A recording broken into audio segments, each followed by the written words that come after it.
walafiat, dan menjalin silaturahmi di antara kita dan menambah ilmu Islam untuk memperkuat keimanan kita. Terima kasih sudah hadir bersama kami dalam kajian rutin pengajian Soleha Singapura dan Jakarta, dan teriring juga doa agar kita selalu berada dalam lindungan Allah Subhanahu wa Ta'ala. Amin. Saya mengucapkan selamat datang kepada Bapak Ustadz Ahmad Susilo MA. Assalamualaikum Ustadz Ahmad. Tema kita hari ini adalah urgensi memahami sunnah dengan subtema saum-saum yang dilarang. Jika ada pertanyaan, silahkan ditulis di chat box, nanti akan kami bacakan atau bisa juga langsung ditanyakan dalam sesi tanya jawab. Seperti biasa untuk kelancaran acara, kami akan menonaktifkan semua audio. Kami mohon di penghujung acara nanti Ustadz Ahmad berkenan untuk membacakan doa bagi kita, keluarga, dan juga umat Islam pada umumnya. Baiklah, kita mulai kajian hari ini. Tafadhol Ustadz. Maaf kalau Ustadz Nadian Mutia, makasih. Bismillah. Jazakillahi khairan umur. Assalamualaikum warahmatullahi wabarakatuh. Innal hamdalillah nahmaduhu wa nasta'inuhu wa nastaghfiruh wa na'udzu billahi min syururi anfusina wa sayyiati a'malina. May yahdihillahu fala mudhillalah wa may yudlil fala hadiyalah. Ashhadu an la ilaha illallah wahdahu la syarika lah wa anna Muhammadan abduhu wa rasuluhu la nabiyya ba'dah. Allahumma salli wa sallim wa barik ala Muhammadin wa ala alihi wa ashabihi ajma'in wa man tabi'ahum bi ihsan ila yaumiddin amma ba'd. Ya ayyuhalladzina amanu taqullaha haqqa tuqatih wa la tamutunna illa wa antum muslimun. Ya ayyuhalladzina amanu taqullaha wa qulu qawlan sadida yuslih lakum a'malakum wa yaghfir lakum dhunubakum wa may yuti'illaha wa rasulahu faqad faza fawzan 'azima. Ma'asyiral muslimat rahimani wa rahimakumullah. Ibu jamaah Masjid Talim Soleha Singapura dan Jakarta yang semoga dirahmati Allah. Alhamdulillah kita pada pagi hari ini kembali diperjumpakan oleh Allah Subhanahu wa Ta'ala di penghujung bulan Rajab. Hari ini sudah masuk tanggal 27 Rajab. 2 hari ke depan kita masuk bulan Sya'ban. Kemudian 1 bulan berikutnya insya Allah kita akan berjumpa dengan bulan Ramadan. Semoga Allah memberikan kekuatan pada kita, kesehatan untuk kita, dan kita senantiasa insya Allah bisa tetap istiqamah. Dan Ramadan kita bisa bermanfaat untuk kita. Amin. Ya Rabbal Alamin. Salawat serta salam semoga terlimpahkan, tercurahkan kepada Nabi kita Rasulullah Muhammad Sallallahu Alaihi Wasallam. Semoga tercurah kepada seluruh keluarga, sahabat, dan seluruh pengikutnya hingga yaumil akhir. Baik, Ibu jamaah solehah yang semoga dirahmati Allah. Setelah kita membahas tentang sunnah-sunnah Nabi kita Sallallahu Alaihi Wasallam yang seyogyanya kita jalankan, yakni sunnah-sunnah dari mulai sholat, kemudian terakhir kemarin kita membahas sunnah saum. Ada pula yang dilarang. Maka apa-apa yang dilarang wajib kita tinggalkan, tidak boleh kita jalankan. Andai kata kita jalankan, maka dia akan membawa dosa. Kenapa? Karena ketika kita menjalankan yang dilarang, berarti mengingkari Rasul. Maka tidak boleh kita mengingkarinya. Nah, hari ini khusus kita akan membahas tentang saum yang dilarang. Secara umum, silakan Ibu minta sebagai muqaddimah buka di hadis Muslim 2170. Hadis Muslim 2170. Bismillahirrahmanirrahim. Dari Abu Hurairah radhiyallahu anhu katanya, dia mendengar Rasulullah Shallallahu Alaihi Wasallam bersabda, apa yang telah kularang kamu mengerjakannya, hentikanlah. Dan apa yang kuperintahkan kamu mengerjakannya, lakukanlah sehabis dayamu. Sesungguhnya umat yang sebelum kamu binasa karena mereka banyak tanya dan banyak debat terhadap nabi-nabi mereka. Abu Hurairah mendengar Nabi Sallallahu Alaihi Wasallam bersabda, Ma nahaitukum anhu fajtanibu. Apa saja yang aku larang kamu mengerjakannya, maka tinggalkan. Tinggalkan. Jadi apapun yang dilarang Rasul, meskipun menurut kita baik, tinggalkan. Wa ma amartukum, tetapi apa-apa yang aku perintahkan kepada kamu, fa'alu mastata'tum. Lakukan sedaya kamu, sebisa daya kamu. Artinya jika itu perintah Rasul, kerjakan sekuat tenaga kita. Jika itu dilarang Rasul, tinggalkan. Wa inna ahlaka min qabl. Karena sesungguhnya telah banyak binasa umat-umat sebelum kamu. Kathratus sa'an. Ketika orang banyak tanya, waktilafu anbiya'ihim, dan mendebat apa-apa yang telah disampaikan oleh nabi-nabi mereka. Banyaknya umat terdahulu dibinasakan oleh Allah karena banyak menyelisihi nabi, tidak nurut kepada aturan nabi. Maka seyogianya kita, apapun yang diperintah nabi, jalankan, apapun yang dilarang nabi, tinggalkan.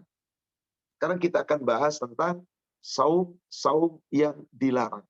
Apapun yang dilarang nabi, tinggalkan.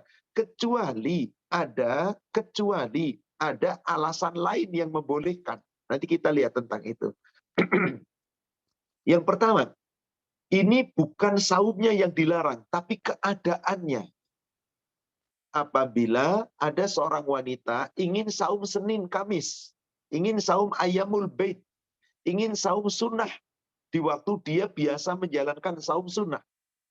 Qadarullah, suaminya sedang ada di rumah. Maka seorang wanita tidak boleh saum sunnah kecuali dengan izin suaminya. Boleh jadi suaminya minta dilayani di siang hari atau yang lainnya. Maka saat itu wajib si wanita berbuka jika dia sedang bersaum. Dan tidak boleh dia berniat bersaum pada hari itu. Sengaja mau bersaum, apalagi maaf terlintas dalam hati, menghindari supaya nggak melayani suami, itu sudah jahat lagi. Jadi keadaan ini melarang bukan mutlak diharamkan, tetapi keadaan melarang jika suami tidak mengizinkan. Maka jika si istri menjalankan saum sunnah pada saat itu, dosa, bukannya dapat pahala. Silakan Ibu buka di kitab Bulughul Maram hadis nomor 706.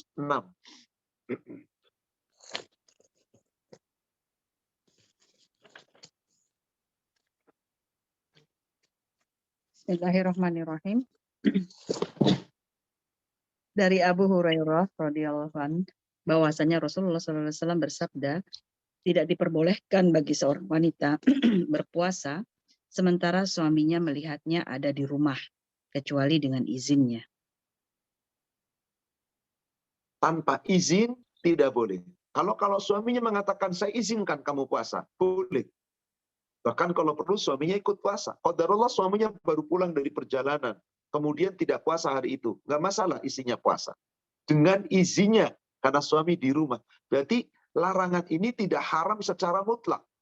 Andai kata dapat izin, dapat pahala. Andai kata tidak dapat izin, berarti dapat dosa, dilarang dia. Sebagaimana dalil ini, Rasulullah SAW qala, la yahillu, tidak halal. Maksudnya tidak diperkenankan lil mar'ati, dari seorang istri, yakni seorang wanita, seorang istri, antasuma, sedang puasa, berpuasa hari itu, wa zaujuha syahidan illa bi'izni, sedangkan suaminya ada di rumah saat itu, kecuali dengan izin suaminya. Jadi larangan ini adalah larangan yang dimaksud adalah larangan tidak mutlak haramnya, kecuali dengan izinnya. Tapi kalau tanpa izin, la yahillu, berarti tidak halal. Kedua, saum yang dilakukan pada hari-hari yang sedang dirayakan. Saum di hari raya, haram. Apapun alasannya, mutlak. Meskipun seseorang pernah bernazar akan melaksanakan itu. Contoh, saya bernazar, apabila nanti akan ini, saya akan begitu. Qadarullah, hari ini terlaksana nazar saya. Berarti besok saya akan saum. Saya sudah janji. Dan saya tidak tahu kapan terlaksananya apa yang saya nadarkan. Ternyata dapat. pas tanggal 30 Ramadan. Berarti besoknya 1 Syawal. Atau pas tanggal 9 Zulhijjah. Berarti besoknya 10 Zulhijjah. Idul Adha. Maka di hari raya Idul Fitri, di hari raya Idul Adha, haram puasa mutlak, puasa apapun. Silakan Ibu berikutnya, nomor hadis 707 di Bulughul Maram.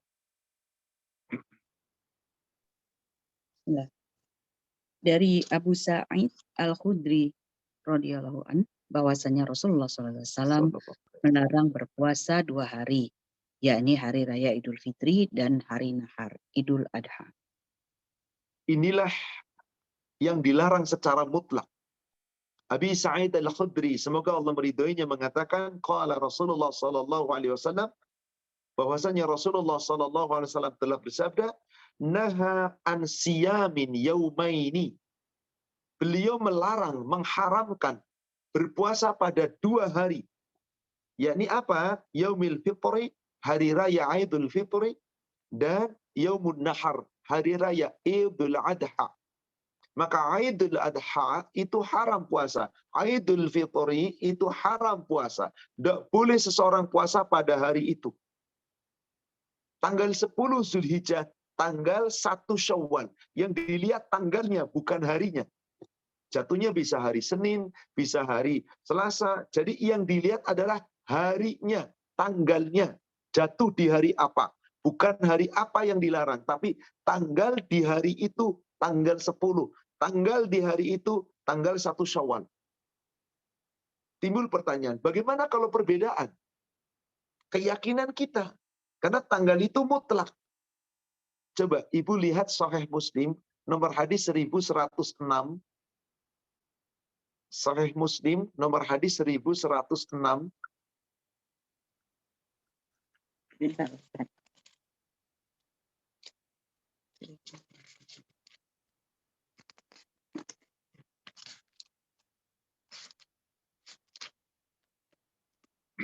Dari Abu Hurairah radhiyallahu anhu katanya, Rasulullah Shallallahu alaihi wasallam melarang puasa pada 2 macam hari, yaitu pada hari raya Idul Adha 10 Zulhijjah dan pada hari raya Idul Fitri 1 Syawal. 1 Syawal dan 10 Zulhijjah bisa jatuh hari Senin, hari Selasa, hari Rabu, sampai hari Ahad. Yang penting tanggalnya. 1 Syawal haram karena Idul Fitri. 10 Zulhijjah haram karena Idul Adha. Bagaimana jika ada orang sempat bernazar akan puasa dan jatuh pada hari itu? Nazar hukumnya wajib dijalankan. Tapi puasa hari itu diharamkan. Bagaimana ini? Maka jangan puasa pada hari itu, tapi karena Anda telah bernazar, maka Anda wajib membayar kafarah nazar. Dan ini pernah terjadi di zaman Rasulullah Sallallahu Alaihi Wasallam. Silakan Ibu buka Muslim berikutnya, nomor 1107-nya. Dari Ziyad ibnu Jubair radhiyallahu anhu katanya, ada seorang laki-laki bertanya kepada Ibnu Umar radhiyallahu anhu, katanya, aku bernazar akan puasa 1 hari. Kebetulan harinya bertepatan dengan hari raya Adha atau Fitri. Bagaimana itu? Jawab Ibnu Umar radhiyallahu anhu, Allah memerintahkan supaya membayar nazar, dan Rasulullah Shallallahu alaihi wasallam melarang puasa pada hari ini. Di situ ada footnote, Ibu, catatan kaki di poin nomor 55. Itu ada keterangan. Nazar wajib ditunaikan. Anda sudah berjanji dengan Allah. Tapi jatuh hari yang engkau nazarkan, hari yang dilarang puasa. Maka melanggar perintah Rasulullah, melanggar larangan, dosa. Melanggar perintah Allah, dosa. Bagaimana cara ini? Cari jalan keluar. Anda jangan tunaikan nazar pada hari itu, karena itu hari yang diharamkan, supaya gugur dosanya, nazarnya dibayar kafaroh. Apa kafarohnya? Memberi makan 10 orang miskin. Beres. Berarti nazar saya sudah digugurkan dengan bayar kafarah dan saya tidak melanggar sunnah Rasul. Karena Rasul melarang puasa pada hari Idul Fitri, Idul Adha. Maka mutlak ini nggak boleh puasa, apapun alasannya. Kemudian yang ketiga, puasa setelah Idul Adha, hari tasyrik, tanggal 11, tanggal 12, tanggal 13. Coba Ibu berikutnya ke Muslim 1108-nya. Dari Nubaisah al-Hudali radhiyallahu anhu katanya, Rasulullah Shallallahu alaihi wasallam bersabda, hari-hari tasyrik 11, 12 dan 13 Zulhijjah adalah hari-hari makan minum. Pada hari itu, hari-hari raya, makan minum, yakni makan binatang kurban, minum, bersenang-senang. Dan itu bagi orang yang sedang berhaji, dia sedang menyelesaikan nafar, yakni untuk lampar 2 jumrah. 11, 12, 13. Setelah tanggal 10 Zulhijjah selesai seluruh rangkaian ibadah haji. Maka Rasulullah melarang. Ini tentang apa? Tentang yaumut tasyrik. Kata Rasulullah SAW, ayyamu akala wa syarab, wa dzikrullah wa azza wa jal. Hari tasyrik itu adalah hari kita makan, hari kita minum, maka dilarang. Naha an saumu yaumit tasyrik. Beliau melarang saum pada hari tasyrik. Karena hari itu hari kita makan, hari kita minum. Apakah larangan puasa di hari tasyrik itu mutlak? Siapapun haram? Ada pengecualian. Ada orang yang diperbolehkan saum pada hari tasyrik itu. Orang-orang kelompok khusus. Tidak secara umum. Siapapun kita nggak boleh. Tapi orang-orang yang khusus ini diperbolehkan, bahkan wajib puasa pada hari tasyrik. Siapa dia? Ibu lihat di kitab Bulughul Maram. Hadis nomor 708 dan 709. Silakan 2 hadis itu Ibu baca sekaligus. Dari Nubaisyah al-Huzaili radhiyallahu an, dia berkata, Rasulullah SAW bersabda, hari-hari tasyrik adalah hari-hari untuk makan dan minum serta hari untuk zikrullah.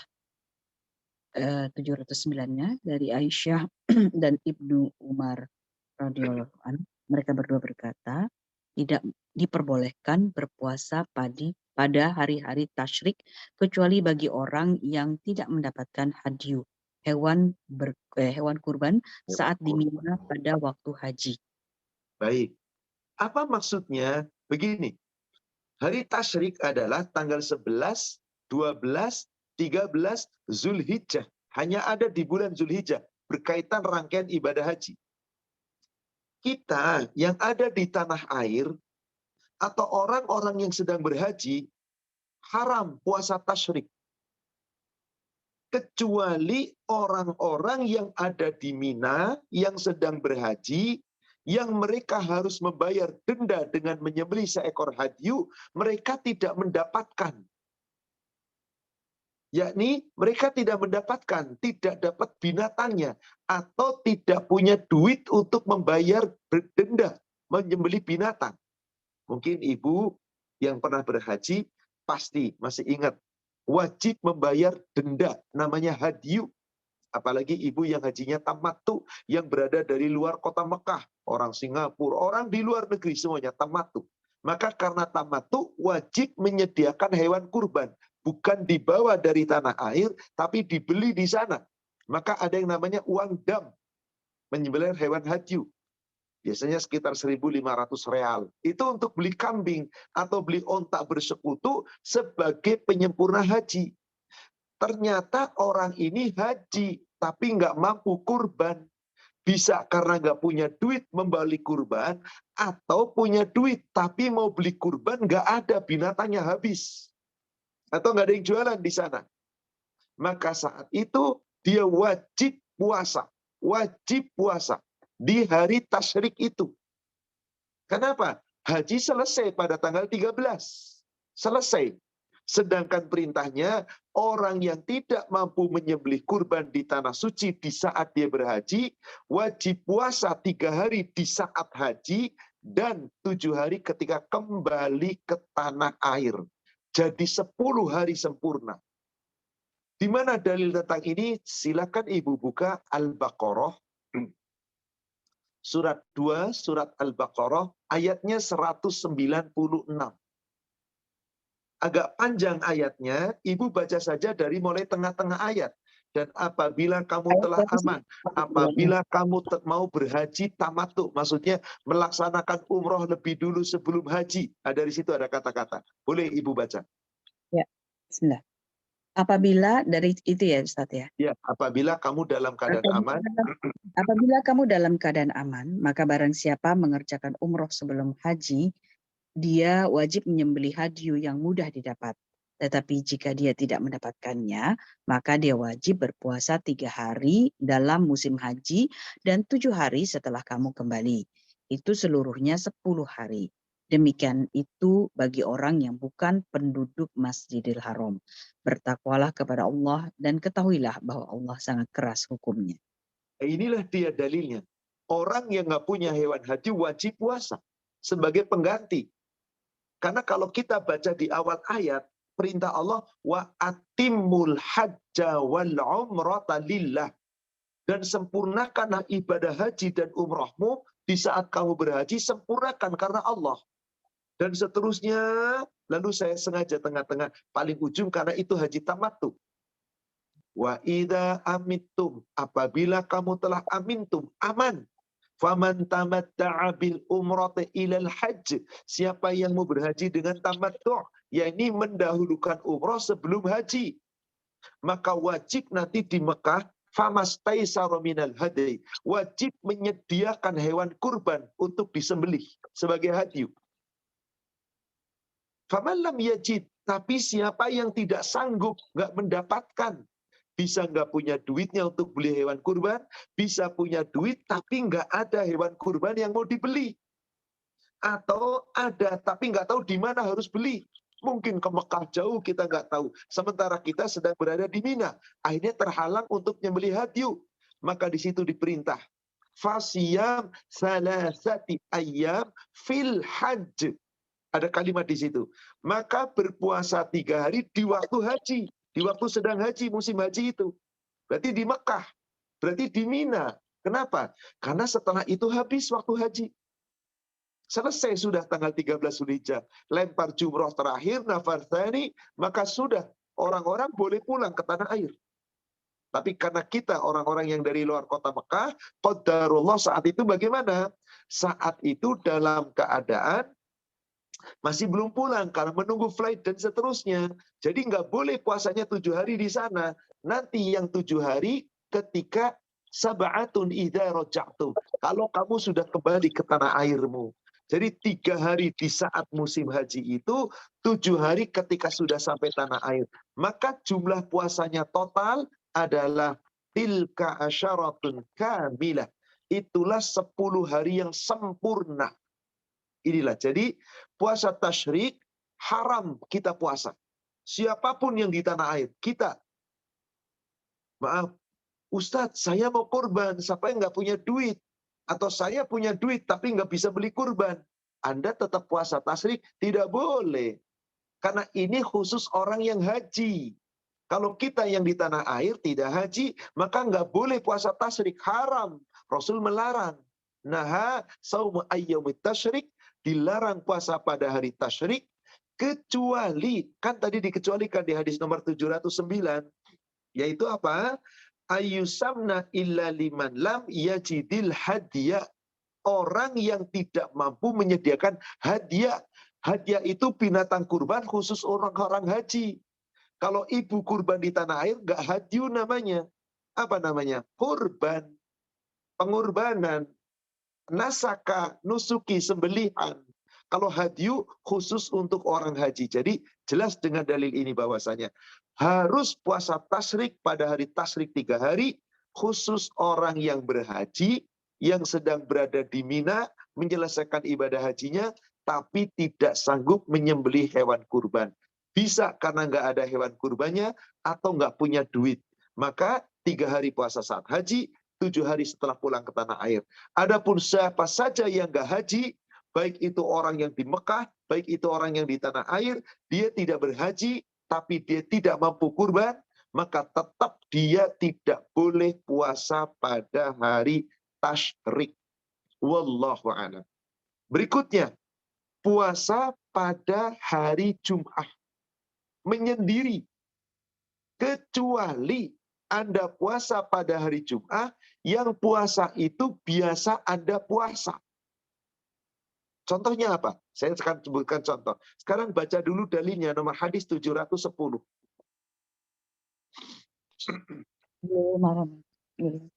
Bulughul Maram 710. Ya.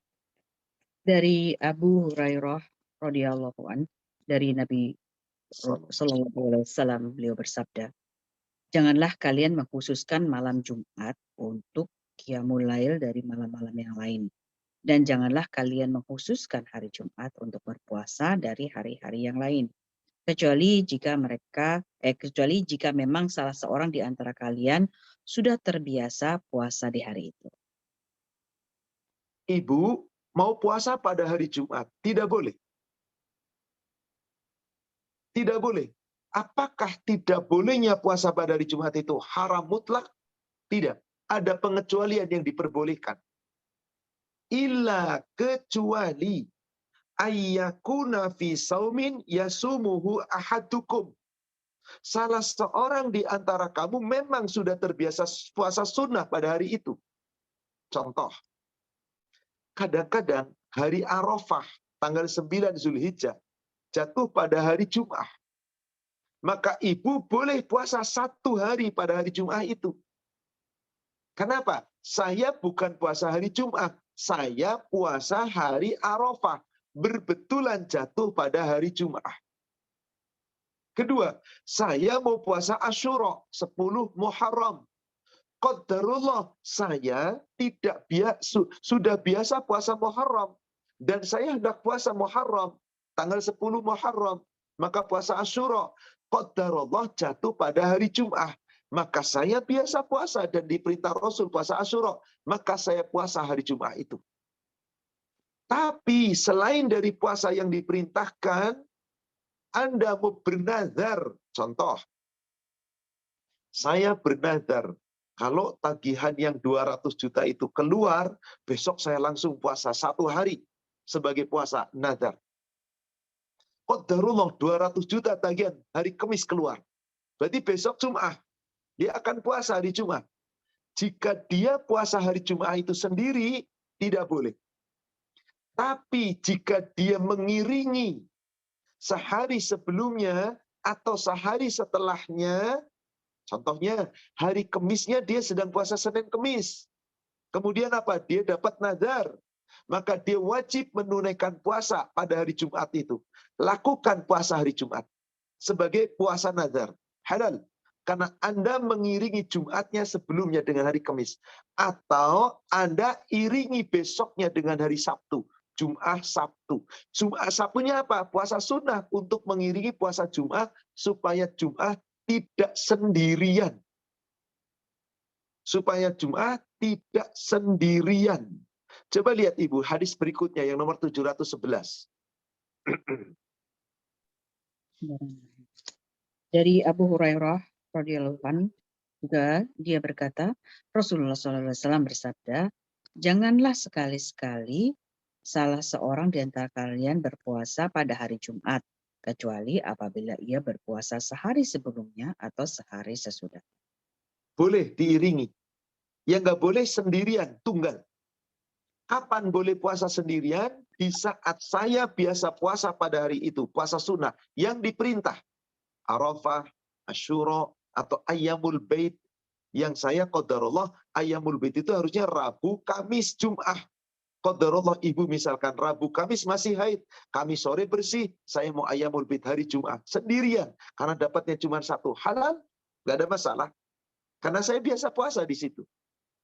Atau tadi bernazar, halal, karena diiringi. Nah, di sini hari Jumat itu berarti larangannya tidak mutlak. Kapan dilarang? Saat sendirian tanpa ada dalil yang memerintahkan puasa pada hari Jumat itu. Kapan diperbolehkan? Boleh puasa hari Jumat sendiri jika ada dalil yang perintah hari itu puasa. Puasa Asyura, puasa Ayyamul Bait, puasa Arafah. Atau Anda mengiringi sehari sebelumnya atau sehari sesudahnya. Karena Rasul mengatakan, la yasumanna ahadukum. Nggak boleh seorang di antara kalian puasa yaumal Jumu'ah, sendiri pada hari Jumat. Illa, kecuali ayyasuma yauma qablahu, hari itu sebelumnya kamu puasa, atau yauma ba'dahu, hari itu setelahnya puasa. Pernah terjadi ada seorang istri Rasulullah SAW namanya Juwairah binti Al-Haris. Suatu ketika hari Jumat, Rasulullah masuk ke rumahnya istrinya beliau, Juwairah binti Al-Haris. Qadarullah sedang puasa hari Jumat. Maka ditanya Rasulullah, kamu puasa nggak kemarin? Enggak ya Rasulullah. Besok Sabtu kamu mau puasa enggak? Enggak ya Rasulullah. Kalau gitu buka. Diperintah oleh Rasul buka. Padahal sedang puasa hari Jumat. Coba ibu buka di Sahih Bukhari. Sahih Bukhari. Nomor hadis 983. Kenapa Ustaz? 983. Di Sahih Bukhari 983.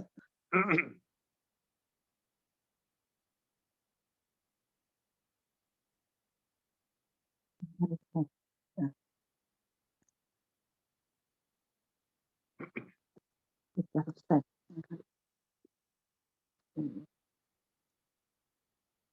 Dari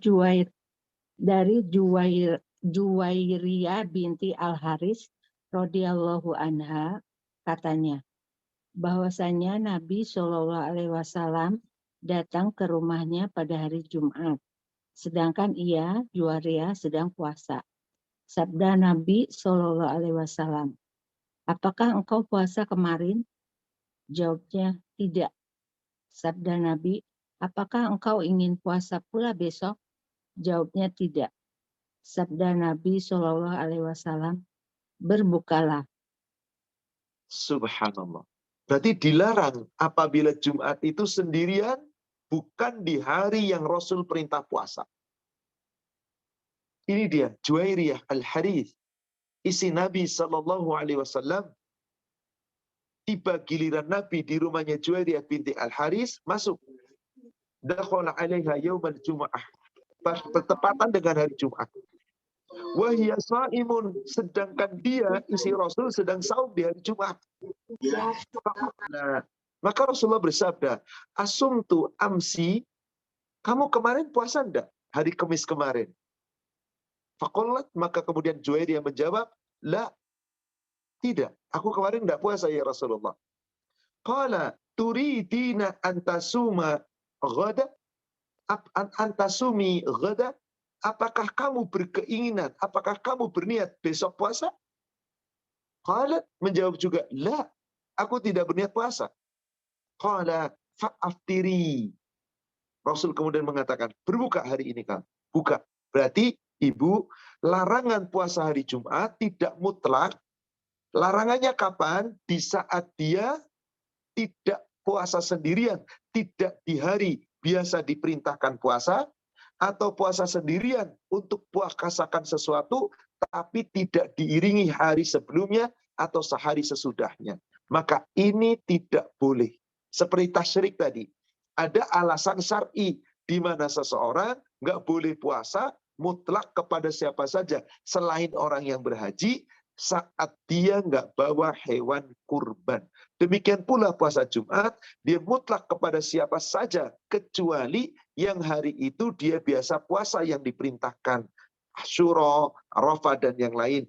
Atau orang yang hendak melaksanakan puasa di hari Jumat tidak boleh sendiri, diiringi harinya, yakni hari Kamis, dan atau dengan diiringi hari Sabtunya. Jadi Kamis Jumat atau Jumat Sabtu. Atau Kamis Jumat Sabtu, silahkan. Inilah puasa yang dilarang berkaitan dengan hari-hari. Kemudian, juga ada puasa yang dilarang yakni puasa larangan ini sesungguhnya tidak mutlak secara keseluruhan, pasti termasuk tadi tentang hari. Puasa hari Sabtu. Puasa hari Sabtu. Puasa hari Sabtu adalah puasa yang dilarang jika sendirian. Silakan berikutnya 713 hadis Bulughul Maram. 713, Ustaz. 713 afwan. Dari As-Sama binti Bushr radhiyallahu anha bahwasannya Rasulullah SAW bersabda, janganlah kalian berpuasa pada hari Sabtu kecuali yang telah diwajibkan atas kalian. Jika salah seorang di antara kalian tidak menjumpai apapun, melainkan hanya kulit anggur atau ranting pohon, hendaklah ia mengunyahnya. Subhanallah. Nggak boleh kita puasa hari Sabtu. Kalau sendirian, kecuali nemenin hari Jumat. Kalau tidak, Anda hanya satu puasa sendiri di hari Sabtu itu, jangan puasa. Sampai dikatakan oleh Rasulullah SAW, meskipun di antara kamu tidak punya apa-apa, fa'ilam yajid ahadukum illa liha'a inab. Kamu nggak punya makanan di rumah, lalu kamu puasa hari Sabtu. Ternyata ada kulit anggur, kulitnya anggur, makan. Atau au'uda syajaratin, atau adanya cuman ranting pohon, ambil ranting pohon, kunyah, makan, telan. Tandanya apa? Saya berbuka. Jadi puasa hari Sabtu mutlak diharamkan kecuali jika dia mengiringi hari Jumat. Kecuali jika dia mengiringi hari Jumat, maka boleh.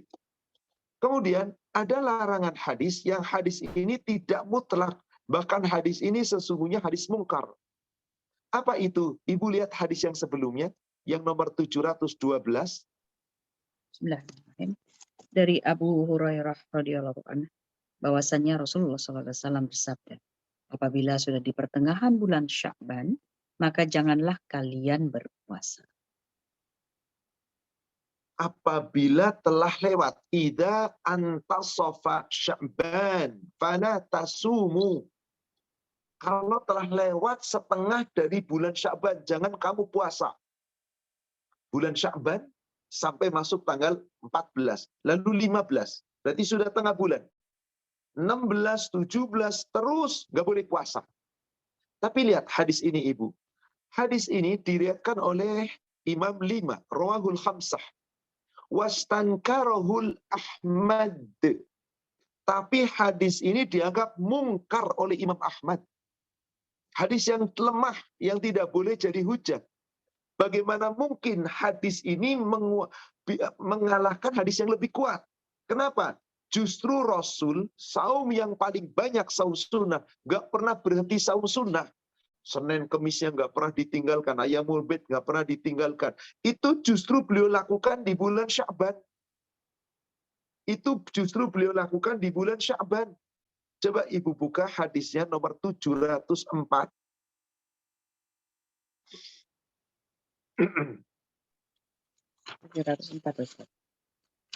Dari Aisyah radhiyallahu anha, dia berkata Rasulullah SAW biasa berpuasa sehingga kami menyangka beliau tidak akan berbuka. Dan ketika berbuka kami menyangka beliau tidak akan puasa.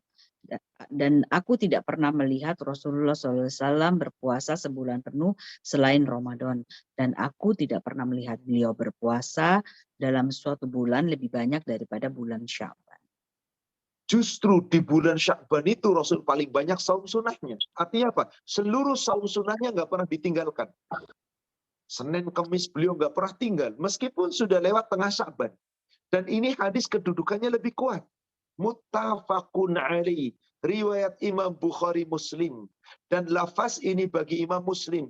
Sementara tadi, yakni apabila telah melewati separuh Sya'ban, hadis yang nomor 712 tadi, maka dilarang puasa. Rasul melarang puasa, sementara Rasul sendiri justru tidak pernah meninggalkan saum sunnah di bulan Sya'ban. Sampai akhir Sya'ban. Maka hadis yang mungkar tadi tidak boleh pakai hujah. Nggak boleh dijadikan hujah. Lalu mana yang kita jadikan hujah? Boleh Anda tetap berpuasa di bulan Sya'ban, meskipun sudah lewat bulan Sya'ban, kecuali di penghujung Ramadan, di penghujung masuknya Ramadan, yakni di penghujung Sya'ban. Misal, hari ini tanggal 29 Sya'ban, besok tanggal 30 Sya'ban, lusa Ramadan. Saya mau puasa latihan, sehari 2 hari ini saya mau puasa, biar nanti pas ketemu Ramadan udah biasa. Nggak boleh, karena puasa seperti itu Anda nggak biasa puasa. Atau Anda puasa yang hari itu ragu, ini sudah masuk Ramadan atau belum. Biasanya terjadi perbedaan. Ada satu kelompok yang sudah meyakini ini Ramadan. Lalu kelompok lain mengatakan, enggak, Ramadan besok. Berarti hari ini hari yang meragukan. Maka apa yang harus kita lakukan? Jangan puasa pada hari yang meragukan. Karena durhaka kepada Allah. Dan durhaka kepada Rasul. Berdasarkan sebuah hadis. Ibu lihat di kitab Bulughul Maram nomor hadis 672. 672. 672. Bismillahirrahmanirrahim. Dari Abu Hurairah radhiyallahu anhu, dia berkata Rasulullah SAW bersabda, janganlah kalian mendahului Ramadan dengan berpuasa sehari atau 2 hari, kecuali bagi orang yang terbiasa berpuasa, maka Baik. silahkan puasa. Contoh, Bapak, Ibu, saya biasa puasa Senin Kemis. Qadarullah, besok hari Senin. Ini hari Senin. Qadarullah besok Ramadan. Tanggal 1 Ramadan besok. Ini 30 Sya'ban. Atau ini sekarang boleh jadi tanggal 29 Sya'ban. Ada kemungkinan Sya'ban 29 besok Ramadan. Atau nanti Ramadan lusa. Kalau besok ternyata baru tanggal 30 Sya'ban. Maka saya puasa hari Senin ini halal. Kenapa? Karena saya sudah terbiasa puasa. Maka sehari sebelum Ramadan atau 2 hari sebelum Ramadan, saya tetap puasa. Boleh. Karena Rasul melarangnya begini. La taqaddamu Ramadan bisawm yaum wala yaumain. Jangan kamu mendahului puasa Ramadan dengan kamu puasa sunnah. Sehari sebelum Ramadan atau 2 hari sebelum Ramadan. Illa rajulun, kecuali seseorang kana yasumu sauman, yang dia biasa saum pada hari itu, fal yasumhu, maka puasa.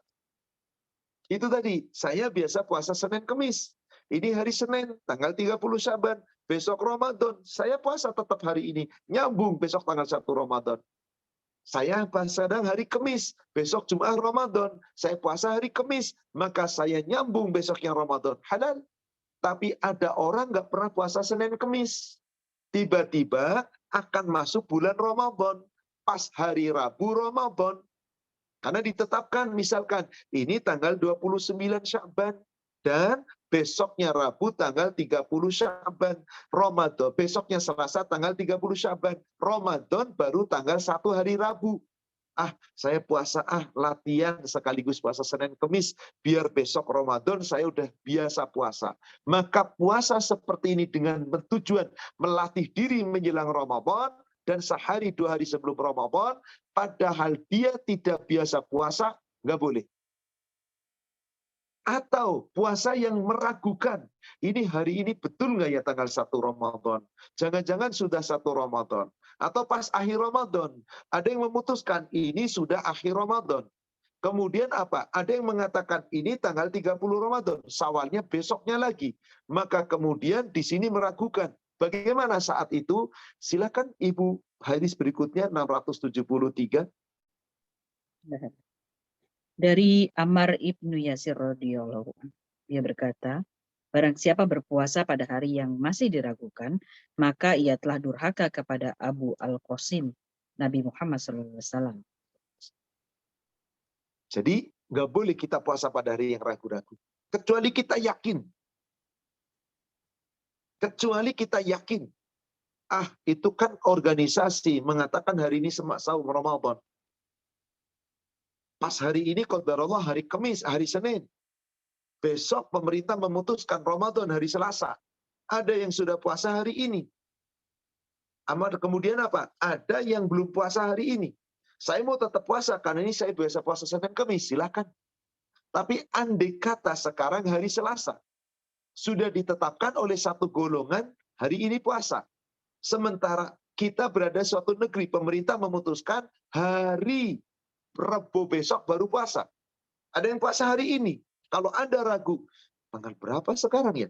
Jangan-jangan udah tanggal 1 Ramadan. Tapi pemerintah besok tanggal 1 Ramadannya. Saya ngikutin pemerintah aja lah besok. Besok 1 Ramadan. Tapi saya mau puasa sekarang. Kenapa? Ya hitung-hitung kalau udah masuk Ramadan, saya juga biasa. Padahal ini hari Selasa. Yang bukan Anda biasa puasa. Lalu Anda menutupi keraguan Anda puasa. Dengan harapan kalau ternyata ini belum masuk Ramadan, ya hitung-hitung puasa sunnah. Kalau sudah masuk Ramadan, berarti saya sudah puasa. Anda ragu, padahal Anda meyakini pula Ramadannya besok. Maka orang yang puasa pada hari yang meragukan seperti itu, durhakan. Faqad asa Abul Qasim. Faqad asa Abul Qasim. Dia telah durhaka kepada Rasulullah. Kenapa Rasul disebut Abul Qasim? Bapaknya Qasim. Sebab anak pertamanya Rasul namanya Qasim. Yang wafat ketika usia masih kanak-kanak, masih bayi. Masih belum sampai balik 5 tahun. Ada yang mengatakan usia 4 tahun. Ada yang mengatakan usia 5 tahun menjelang 5 tahun. Wallahu a'lam. Artinya apa? Di sini bahwasanya nggak boleh kita puasa pada hari yang kita ragu-ragu. Apakah ini Idul Fitri atau bukan? Apakah ini Idul Adha atau bukan? Contohnya sama Idul Adha. Mekah sudah hari Arafah hari ini. Sementara orang-orang Indonesia mengatakan belum. Arafah itu besok. Maka orang-orang pada puasa Arafah. Di Mekah sana, karena orang Mekah. Di Indonesia ragu-ragu. Jangan-jangan ini sudah Arafah. Tapi pemerintah ngomongnya besok. Saya sekarang puasa aja deh. Mudah-mudahan kalau memang inti Arafah, ya berarti puasa Arafah. Kalau enggak, ya nggak apa-apa. Besok kan saya juga puasa. Anda ragu dalam puasa, niatnya tidak jelas. Apakah Arafah, ataukah Anda keraguan? Maka siapa yang puasa pada hari yang diragukan seperti itu, maka dia batil.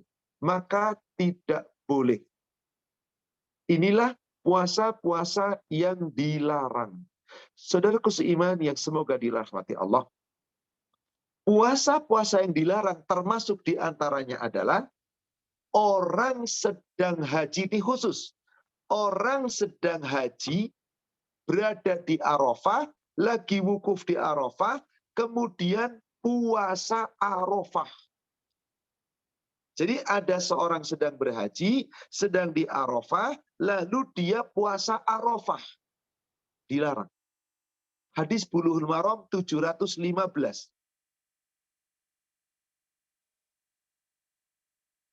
715 ya? 715 Bulughul Maram. Ya. Bismillahirrahmanirrahim. Dari Abu Hurairah radhiyallahu anhu bahwasanya Nabi Shallallahu Alaihi Wasallam melarang berpuasa pada hari Arafah bagi orang yang berada di Arafah. Kira-kira orang yang sedang berada di Arafah siapa itu, Bu? Pastinya orang haji. Ya. Kecuali petugas haji yang nggak haji. Dia di Arafah, tapi nggak haji. Dia cuma menjaga saja di sana. Atau ada pedagang-pedagang yang tidak sedang berhaji. Kalau lagi haji nggak boleh dagang pada saat hari Arafah. Maka saat itu apa yang terjadi? Dia dalam keadaan di Arafah, tapi tidak berhaji. Maka boleh saum Arafah. Dan itu keutamaan. Tapi apabila dia sedang berhaji, dia di Arafah, maka dilarang.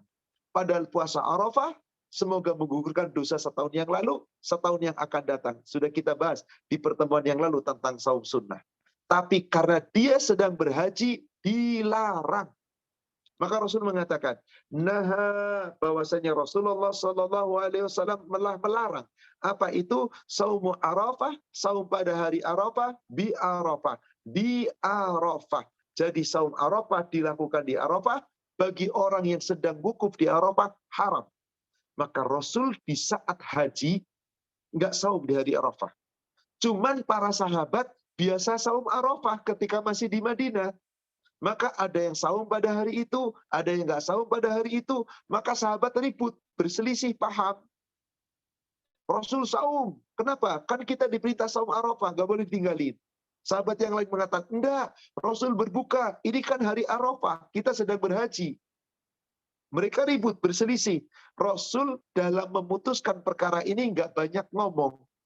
Cuman minta dibawakan segelas air susu. Maka Ummul Fadl binti Haris mengatakan tentang itu.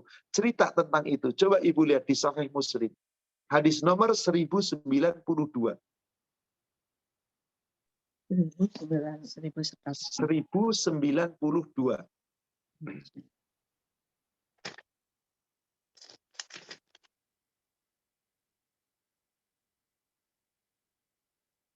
Dari Ummul Fadl binti Haris radhiyallahu anha, dia mengatakan bahwa orang banyak bertengkar di dekatnya tentang puasa Rasulullah Shallallahu Alaihi Wasallam di hari Arafah.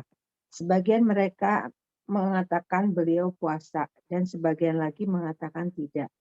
Lalu kukirimkan kepada beliau secangkir susu. Ketika itu beliau sedang berada di atas untanya di Arafah. Lalu beliau minum. Membuktikan apa di sini?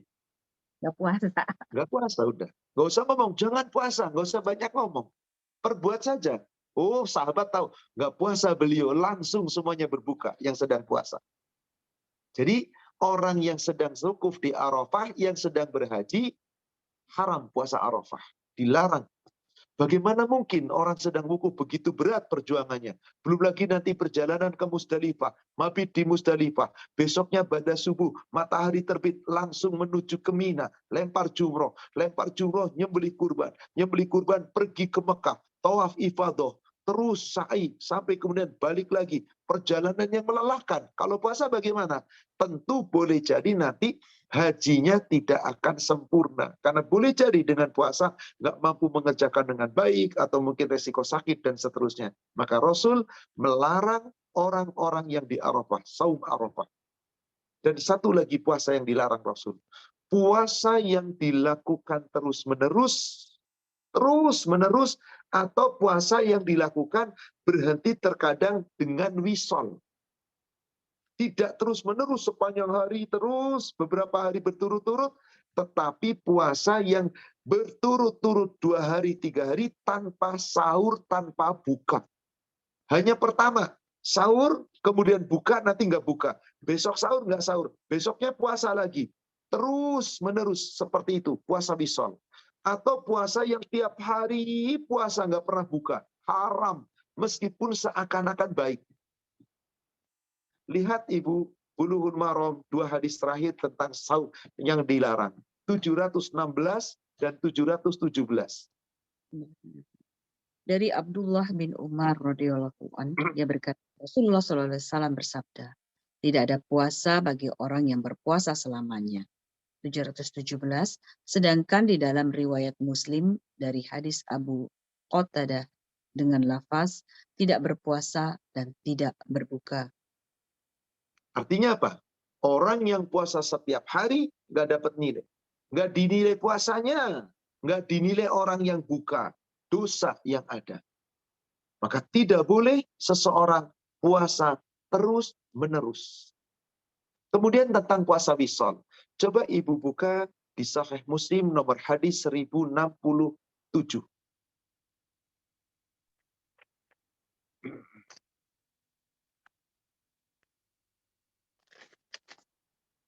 Dari Abu Hurairah radhiyallahu anhu katanya, Rasulullah Shallallahu Alaihi Wasallam melarang orang melakukan puasa wisol.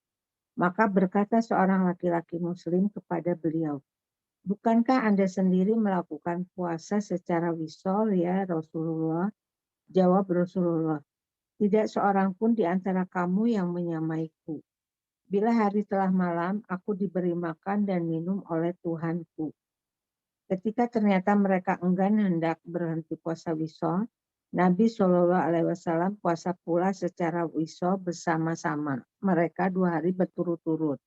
Sesudah itu bulan Syawal datang, lalu beliau bersabda, seandainya bulan Syawal belum terbit, niscaya aku teruskan puasa wisol bersama-sama kamu semua.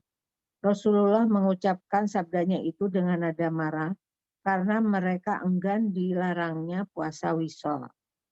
Jadi begini puasa wisol, Bu. Pernah suatu ketika di bulan Ramadan, Rasulullah di hari-hari akhir, menjelang hari-hari Ramadan berakhir, dari tanggal 21, malam-malam terus, 10 hari akhir.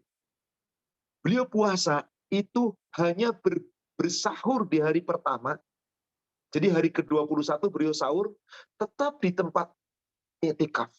Buka, beliau nggak keluar, nggak berbuka. Besok sahur, beliau nggak sahur. Puasa lagi besoknya. Pas sorenya lagi nggak berbuka. Besoknya lagi nggak sahur, puasa lagi. Sampai 3 hari Rasulullah. Nggak makan, sahur, nggak berbuka. Berbukanya setelah hari ketiga full puasa, baru buka. Melihat perbuatan Rasul, sahabat tertarik. Maka di penghujung dari bulan Ramadan, masuk hari ke-28, Rasul wisol. Melihat Rasul wisol, sahabat pada wisol. Terus mereka di masjid i'tikaf, nggak pulang ke rumah, nggak berbuka. Malam-malam nggak sahur. Besoknya puasa. Pas besoknya tanggal 29 Sya'ban. 29 Ramadan. Jadi sudah 2 hari, 28, 29. Pada saat berbuka, qadarullah masuk mata bulan sudah terbit. Berarti sudah tanggal 1 Syawal besok. Akhirnya terpaksa harus buka. Kenapa? Kalau puasa dosa haram 1 Syawal. Maka Rasulullah marah ngomong sama sahabat, demi Allah, kalau ini nih besok nih masih tanggal 30 Ramadan, berarti kan masih puasa. Saya mau wisol terus, nggak buka, nggak sahur. Biar tahu rasa kalian. Biar kalian berat. Kalian adalah dilarang wisol, tapi kalian tetap wisol. Marah Rasulullah. Ketika sahabat protes, ya Rasulullah, Anda sendiri tetap wisol. Aku tidak seperti kalian, aku diberi kekuatan Allah. Maksudnya aku diberi makan dan minum itu Allah tuh ngasih kekuatan luar biasa. Ada 2 makna. Para ulama yang mengatakan, Rasul dikasih makan dan minum betul-betul hidangan diturunkan dari langit, seperti Nabi Isa, atau Rasulullah tidak diberikan hidangan, tapi diberi kekuatan ekstra luar biasa oleh Allah. Sehingga apa? Beliau sampai 3 hari berturut-turut, hanya sahur tadi pagi, nanti puasa, nggak buka, besok nggak sahur, besoknya puasa, nggak buka, nggak sahur, besoknya puasa lagi. 3 hari berturut-turut, baru buka di hari ketiga itu. Sahabat ingun terus. Baru hari kedua, qadarullah sudah habis Ramadan. Berarti nggak boleh besok puasa. Akhirnya Rasul berbuka karena sengat sudah 1 Syawal. Maka sahabat kemudian dilarang itu dan dimarahi oleh Rasulullah. Biar tahu rasa kamu, seandainya demi Allah hari ini belum masuk bulan Syawal, maka aku tetap wisol sampai besok. Biar kamu merasa bagaimana susahnya wisol. Jadi ini adalah kekhususan saum yang dilakukan Rasulullah Sallallahu Alaihi Wasallam. Wallahu a'lam. Demikian ibu jamaah sekalian yang semoga dirahmati Allah. Sebelum saya akan menjelaskan sebuah pertanyaan yang ini sebuah kasus yang sering terjadi di bulan Ramadan. Ada yang bertanya kepada saya, Ustaz, bagaimana hukumnya tadarus di bulan Ramadan? Bersama-sama, dibimbing oleh seorang guru, ustadz atau ustadzah, kemudian ustadznya baca, yang lainnya nyimak, atau ustadznya baca, satu demi satu dibaca dengan tartil, terus sampai dengan tujuan menghatamkan, 1 hari 1 juz, dan seterusnya. Bagaimana hukum seperti ini? Insya Allah nanti saya akan bahas setelah jawaban dari pertanyaan-pertanyaan tentang saum yang dilarang. Monggo, barangkali ada jamaah yang mau bertanya berkaitan saum yang dilarang. Jazakallah khair Ustaz. Baiklah, kita langsung menuju ke sesi tanya jawab. Untuk sesi ini kami akan serahkan kepada Ibu Dini untuk membacakan pertanyaan yang masuk. Silakan Ibu Dini. Syukron Fitri. Assalamualaikum warahmatullahi wabarakatuh Ustaz. Waalaikumsalam warahmatullahi wabarakatuh. Oke, ini ada pertanyaan yang masuk. Apakah boleh sahur saat azan subuh berkumandang karena telat bangun? Waktu sahur adalah waktu masuknya azan. Begitu azan subuh terdengar, Anda baru bangun, maka stop, jangan sahur. Tidak boleh. Kecuali Anda sedang makan. Tidak sadar bahwasanya mungkin jamnya mati. Anda makan. Begitu sudah ada makan di nasi di piring. Begitu sudah terdengar adzan, masih ada sisa sedikit di piring, segera selesaikan. Selesaikan sisa itu, minum, stop. Tapi Anda siap-siap, terdengar adzan subuh, kemudian mau sahur, Anda tidak ada. Pas saat itu betul-betul adzan, segera minum 1 gelas, stop. Nggak boleh apa-apa. Kenapa? Karena sudah masuk waktu subuh. Bukankah sang namanya saum itu sejak masuk waktu subuh sampai terbenamnya matahari, maka kalau sudah terdengar adzan subuh, tidak boleh makan dan minum. Haram hukumnya. Demikian wallahu a'lam. Syukran Ustadz. Berikutnya, bagaimana jika kita berpuasa saat naik pesawat dengan jam terbang yang lama? Misalnya di atas 10 jam, kita menentukan sahur dan buka puasanya mengikuti jam yang mana, terutama jika lintas waktu atau time zone. Baik. Kita, orang Indonesia, orang Singapura, qadarullah Ramadan mau ke Masjidil Haram, mau niat saum di sana, mau niat iktikaf di sana, sambil kita umroh. Bukankah umroh di bulan umroh di bulan Ramadan nilainya seperti berhaji bersama Rasul? Subhanallah. Pahalanya luar biasa. Qadarullah flight misalkan ba'da duhur dari sini. Jam 1. Sedangkan selisih jam 4 jam. Begitu kita naik pesawat, jam 1, jam 6, harusnya di Indonesia sudah maghrib. Kita sudah melintasi kira-kira Kolombo. Sudah melintas Kolombo, sudah lewat dari India. Kira-kira. Jam berapa? Di sana kira-kira baru jam 4. Karena mundur waktu kan. Terus makin ke sana, makin selisih 4 jam. Akhirnya apa? Kita persis mendarat di Jeddah. Waktu Indonesia Baratnya adalah jam 9. Sudah 3 hari sejak berbuka. Qadarullah sampai Jeddah baru jam setengah 6. Sementara bukanya jam 6. Nunggu setengah jam lagi. Wajib Anda nunggu. Ngikutin waktu setempat. Bukan waktu di mana saya mulai puasa. Jadi bisa jadi puasa kita 18 jam. Iya. Anda mampu berpuasa. Anda nggak mampu berbuka. Karena Anda sedang safar. Ingat, orang yang sedang safar di bulan Ramadan boleh berbuka tapi diqadha. Tapi sayang, saya mau puasa, berpuasalah. Bismillah. Saya pernah mengalami beberapa kali tentang itu ketika Ramadan. Insya Allah, 18 jam insya Allah bisa. Bahkan ada anak-anak yang usianya pasti sekitar 9 tahun, memang, aduh mama gimana, sebentar lagi sayang, ayo gitu. Akhirnya bisa juga kuat. Memang berat, akan tetapi seperti ini. Keadaan sebaliknya. Andai kata ibu manggil umroh ambil umroh bukan di akhir Ramadan, tapi di awal. Maka pulanglah dari sana menuju ke Indonesia. Mundur kan? Mundur. Dari sana berangkat jam 8 pagi.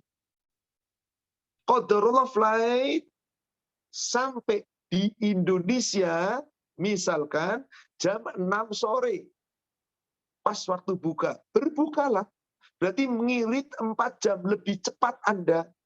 Kalau jam 6 sore waktu Indonesia Barat, di Mekahnya baru jam 2, baru ba'da duhur. Masih nunggu sekitar 4 jam lagi. Maka saat Anda dari Mekah ke Indonesia, Anda dapat keuntungan 4 jam lebih cepat buka. Tapi ketika dari Indonesia atau dari Singapura ke Jeddah, ke Mekah, Anda punya kerugian 4 jam. Niatkan ikhlas karena Allah. Anda mampu, bismillah. Anda nggak mampu, silahkan berbuka. Demikian. Jadi bukan mengikuti negara asal kita sedang puasa, tapi di mana posisi Anda saat itu. Demikian, wallahu a'lam.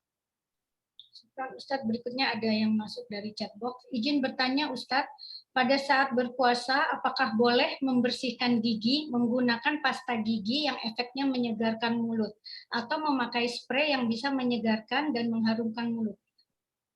Yang namanya pembatal puasa cuma 2.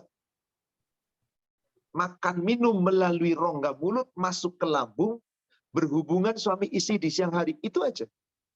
Selain itu enggak. Hanya apa? Makruh. Makruh. Gosok gigi di siang hari. Rasulullah siwak di siang hari. Pakai gosok gigi kan, siwak itu kan. Ada harumnya, wanginya siwak. Tetapi tentu berbeda dengan pasta gigi. Ada jenis pasta gigi yang wanginya betul-betul harum. odol yang memang harum, ada odol yang tidak harum sebetulnya, hanya menghilangkan saja. Seperti odol yang terbuat dari siwak, kemudian dihancurkan dengan tambahan pasta, itu tidak sampai harum dan wangi, cuman hanya mengejar kesat gigi. Halal. Bagaimana jika wangi? Halal, tetapi ini tidak sampai kepada perbuatan yang dimakruhkan. Artinya apa? Sah puasa Anda, tetapi kurang baik diperbuat. Tapi tidak mengapa. Anda pakai odol, Anda sikat gigi. Yang penting saat sikat gigi dan odol, jangan sampai tertelan ke kerongkongan. Demikian, wallahu a'lam. Syukran Ustadz. Berikutnya, benarkah hukumnya makruh kalau sering mandi di saat puasa dan apa hukumnya berenang saat puasa? Nggak ada masalah. Di mana dalilnya makruhnya? Di mana dalilnya nggak boleh berenang dan nggak boleh sering mandi? Cuman kalau memang sering mandi, ya ngapain juga. Panas Ustadz, ya nggak masalah. 3 kali sehari mandi. Mau sholat duhur mandi, mau sholat asar mandi, mau maghrib mandi. Nggak apa-apa. Nggak apa-apa, cuman boros air saja kan. Yes. Dari sini dosanya di pemborosannya tadi. Kenapa masih sering-sering? Insya Allah sekarang nggak perlu sering mandi, tinggal ngadem aja di ruangan AC dingin insya Allah. Intinya sering mandi nggak ada masalah. Bagaimana renang di bulan Ramadan? Nggak masalah. Tapi jaga orang renang nyelam-nyelam. Biasanya maaf, mulutnya suka tanpa sengaja termerap. Kalau itu sampai terminum, sampai lewat kerongkongan, batal. Karena Anda menyengaja niat puasa. Tapi Anda sengaja niat sedang berenang. Tapi kalau Anda mandi, pakai shower, pakai pancuran misalkan, atau pakai gayung, tiba-tiba saat itu agak sedikit masuk ke mulut tanpa sengaja masuk. Banyak istighfar. Semoga tidak batal. Karena tidak disengaja. Beda dengan orang renang, menyengaja renang, ada kemungkinan masuk ke mulut. Maka apabila sampai masuk ke mulut, maka dia batal. Bukan renangnya yang membatalkan, tapi ada cairan yang masuk ke mulutnya. Demikian. Wallahu a'lam. Ustadz, berikutnya, apabila kita belum membayar hutang puasa dan Ramadan berikutnya tiba. Ibu, batas akhir bayar qadha puasa itu bukan setelah Ramadan lewat. Siapa yang membayar puasa setelah Ramadan berikutnya tiba, dosa. Tapi tetap wajib diqadha. Hanya dia dosa. Kenapa? Masa 11 bulan Anda nggak bayar? Sedangkan hutang puasa wanita paling 7 hari. Kalau sampai 11 bulan nggak bayar puasa wajib, jangan-jangan nggak pernah saum sunnah. Jangan-jangan nggak saum Arafah. Jangan-jangan nggak saum Asyura. Jangan-jangan nggak saum Senin Kemis. Ayamul Bid. Lawang qadha aja 7 hari nggak dibayar. Jangan-jangan nggak saum Syawal. Puasa Ustadz, saum Syawalnya. Kenapa yang sunnah Anda kerjakan? Wajibnya Anda abaikan. Jadi saudara sekalian, batas akhir mengqadha saum Ramadan adalah di bulan Sya'ban sebelum datang Ramadan berikutnya. Itu batas akhir. Dan pernah terjadi dilakukan oleh Ummul Mukminin Aisyah. Coba Ibu buka hadisnya 1111 Sahih Muslim. 1111 Sahih Muslim. Dari Abu Salamah radhiyallahu anha, katanya, dia mendengar Aisyah radhiyallahu anha bercerita, aku masih punya hutang puasa Ramadan, tetapi aku belum membayarnya sehingga tiba bulan Sya'ban barulah aku bayar, berhubungan dengan kesibukanku bersama Rasulullah Shallallahu Alaihi Wasallam. Inilah batas akhir qadha Ramadan. Tidak lewat Ramadan berikutnya, tapi berakhir di bulan Sya'ban. Apabila ada orang dengan sengaja terlalaikan, lalu tidak sampai qadha, sampai Ramadan berikutnya datang, dia telah berbuat dosa. Segera bertobat kepada Allah. Tapi dia wajib mengqadhanya tetap segera. Ada pula sebagian ulama nggak usah diqadha dengan bayar fidyah. Tapi yang jelas dia telah berdosa. Bertobat kepada Allah. Jangan ulangi lagi. Batas akhirnya Sya'ban. Sekarang Rajab tanggal 27. Insya Allah 2 hari kemudian masuk bulan Sya'ban. Karena insya Allah Rajab ini sekitar 30 hari. Mungkin ada yang menentukan juga 29 hari. Kemudian apa? Sya'ban. Batas akhirnya di bulan Sya'ban. Segera qadha. Demikian. Wallahu a'lam. Syukran Ustadz. Berikutnya ini masih sama yang mengenai gosok gigi itu berarti boleh ya Ustadz? Boleh insya Allah Ibu, hanya makruh saja dan hati-hati jangan sampai tertelan. Baik Ustaz. Berikutnya, apakah muntah membatalkan puasa? Ini mungkin ibu-ibu yang biasa emah ya atau lambung. Iya, secara hukum muntah itu bisa ada dua sebab. Ada muntah yang dilakukan dengan sengaja, ada muntah yang tidak tersengaja. Apakah muntah yang sengaja itu seperti contoh orang yang apa namanya ya? Suka sengaja apa sih? Kalau nggak salah penyakit bulimia namanya. Oh Ya. ya, Ya kan? Sengaja memuntahkan makanan yang telah dimakan.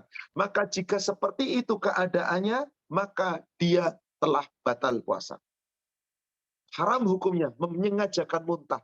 Tapi kalau ada orang masuk angin, ada orang sakit, lalu muntah, tanpa ada yang kadang-kadang yang namanya muntah, masih ada di ujung kerongkongan ini, benda-benda yang seakan-akan tertelan, terasa, nggak masalah. Yang dilarang adalah ketika menyengaja memuntahkan. Menyengaja memuntahkan. Maka yang menyengaja memuntahkan itulah dia telah batal puasa. Tetapi kalau tidak sengaja, insya Allah tidak mengapa. Wallahu a'lam. Demikian. Ustaz, berikutnya ada Ibu Reni. Silakan Ibu ingin bertanya. Assalamualaikum warahmatullahi wabarakatuh, Pak Ustadz. Waalaikumsalam warahmatullahi wabarakatuh. Saya ingin menanyakan masalah kalau kita tidak bisa mengikuti puasa Ramadan 1 bulan, itu kewajibannya adalah membayar untuk orang miskin. Lalu ketika kita membalasnya selain memberikan makan, ketika kita mau bayarnya itu, apakah boleh dilakukan pada bulan-bulan setelahnya, itu disamakan juga dengan ayam mulbit, juga dengan Senin Kamis. Misalkan Senin Kamis ini saya puasa, ini juga buat bayar juga Pak puasa Ramadan saya.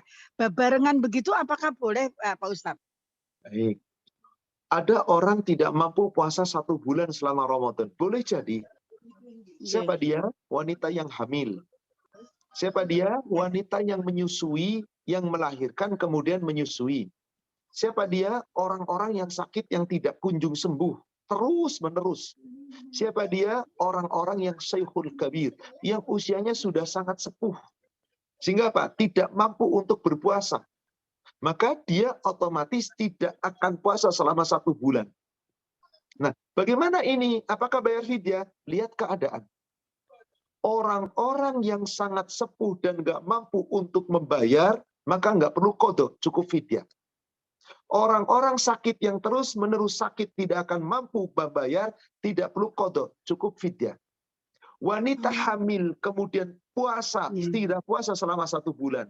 Setelah hamil melahirkan, kemudian menyusui. Sampai menyusui, kebetulan hamilnya misalkan hamil bulan ke-4 di Ramadan. Nggak bisa bed rest, mual-mual terus. Sebulan nggak puasa. Begitu sudah masuk bulan Muharram, dia baru melahirkan. Atau bulan Rabiul Awal dia melahirkan. Maka Rabiul Tsani, Rabiul Jumadil Awal, Jumadil Tsani, Rajab, Sya'ban, dia masih menyusui sampai 6 bulan. Ketemu Ramadan lagi, berarti dia nggak mampu membayar, maka cukup bayar fidyah. Jadi orang yang tidak mampu mengqadha cukup bayar fidyah. Mau wanita hamil melahirkan menyusui, mau orang sakit terus-menerus, orang tua. Ibu lihat dalilnya. Bulughul Maram nomor hadis 698. 698 Ustaz. Ya. Dari Abu Hurairah radhiyallahu anhu, dia berkata, ada seorang laki-laki yang menghadap Nabi. Kalau gitu berikutnya Ibu, 699. Ya, baik Ustaz. Dari Aisyah dan Ummu Salamah radhiyallahu anha. Oh nggak cocok, sebentar. Dari Abdullah bin Abbas atau Abdullah bin Mas'ud. Nomor 69. Berikutnya Ibu. Dari 697 ya Ustaz, dari Ibnu Abbas. Dari Abdullah bin Abbas 697. Ibnu Abbas ya. Dan 697 dari Ibnu Abbas radhiyallahu anhu, dia berkata, orang yang sudah lanjut usia diberi keringanan untuk tidak berpuasa dan hendaknya dia memberi makan 1 orang miskin untuk setiap harinya dan tidak ada qadha baginya. Tidak ada qadha. Itulah yang disebutkan oleh Allah di Al-Baqarah 183. Wa 'alal ladzina yutiqunahu fidyatun ta'amu miskin. Orang yang yutik, yang berat menjalankan, nggak bisa. Yang sudah sangat sepuh, yang sakit terus-menerus, wanita yang hamil, lagi melahirkan, terus menyusui, ketemu lagi Ramadan. Berarti nggak bisa qadha. Nggak usah qadha, bayar fidyah saja ibu.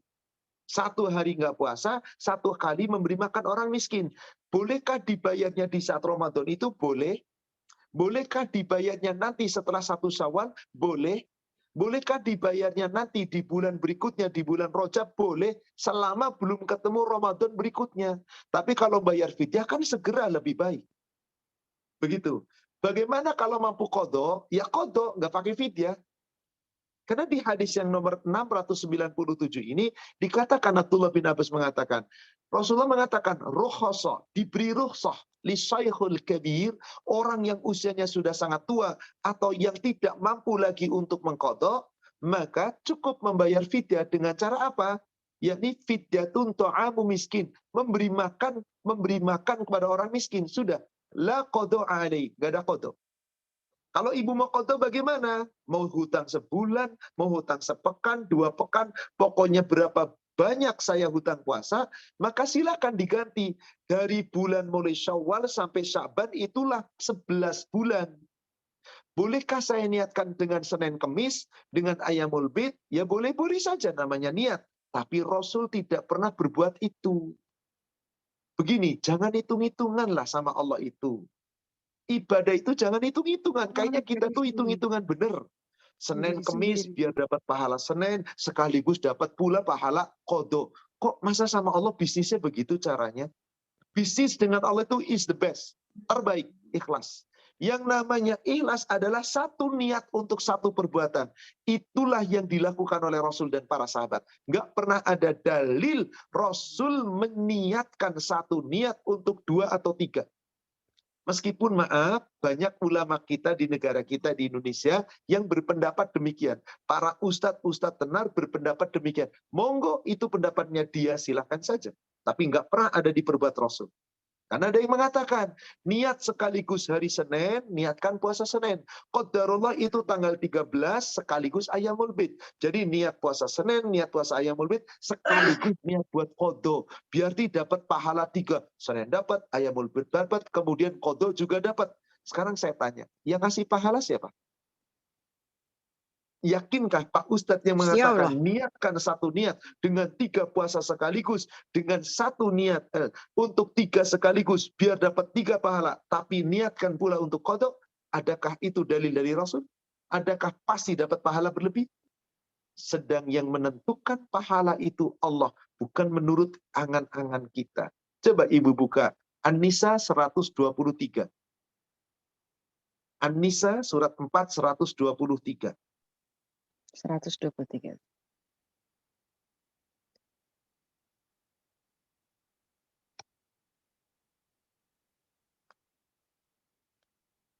Bismillahirrahmanirrahim. Pahala dari Allah itu bukanlah angan-anganmu dan bukan pula angan-angan ahli kitab. Barang siapa mengerjakan kejahatan, niscaya akan dibalas sesuai dengan kejahatan itu, dan dia tidak akan mendapatkan pelindung dan penolong selain Allah. Laisa bi amaniyikum wala amaniyi ahlil kitab.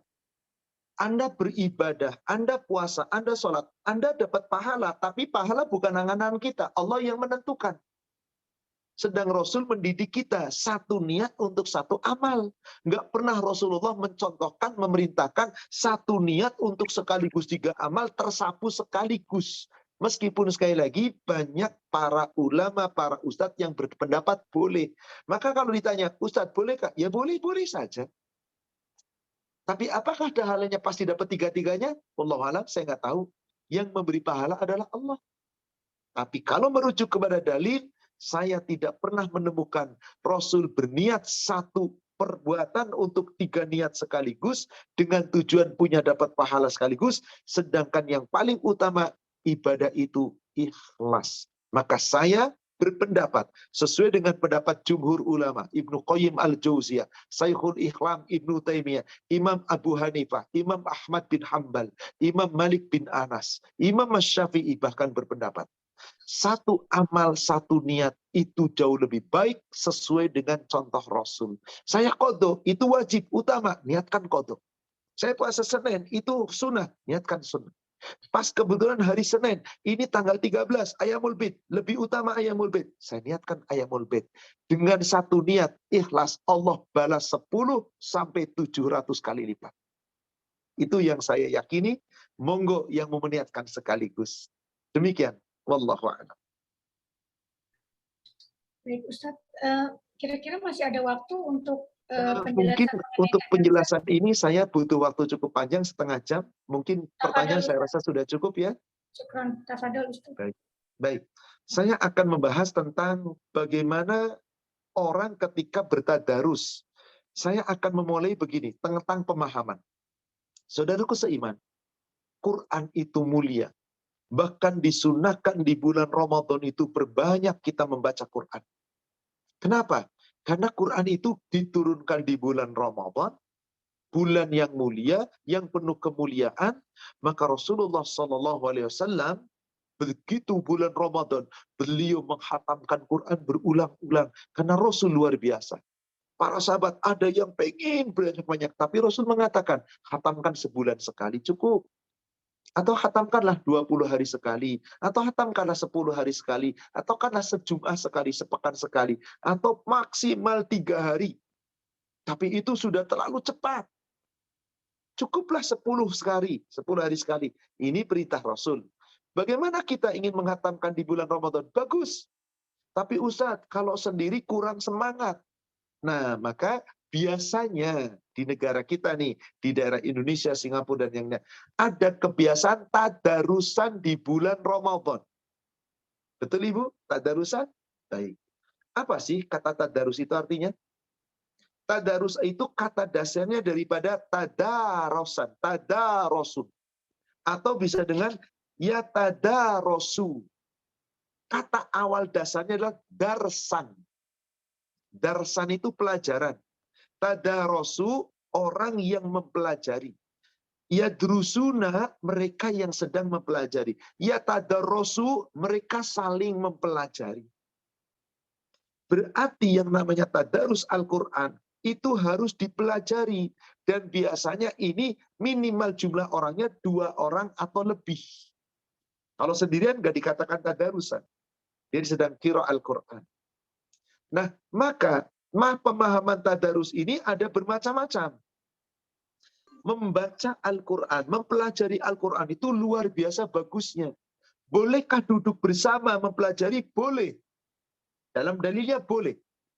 Coba Ibu buka hadis Muslim 2322, agak panjang hadisnya.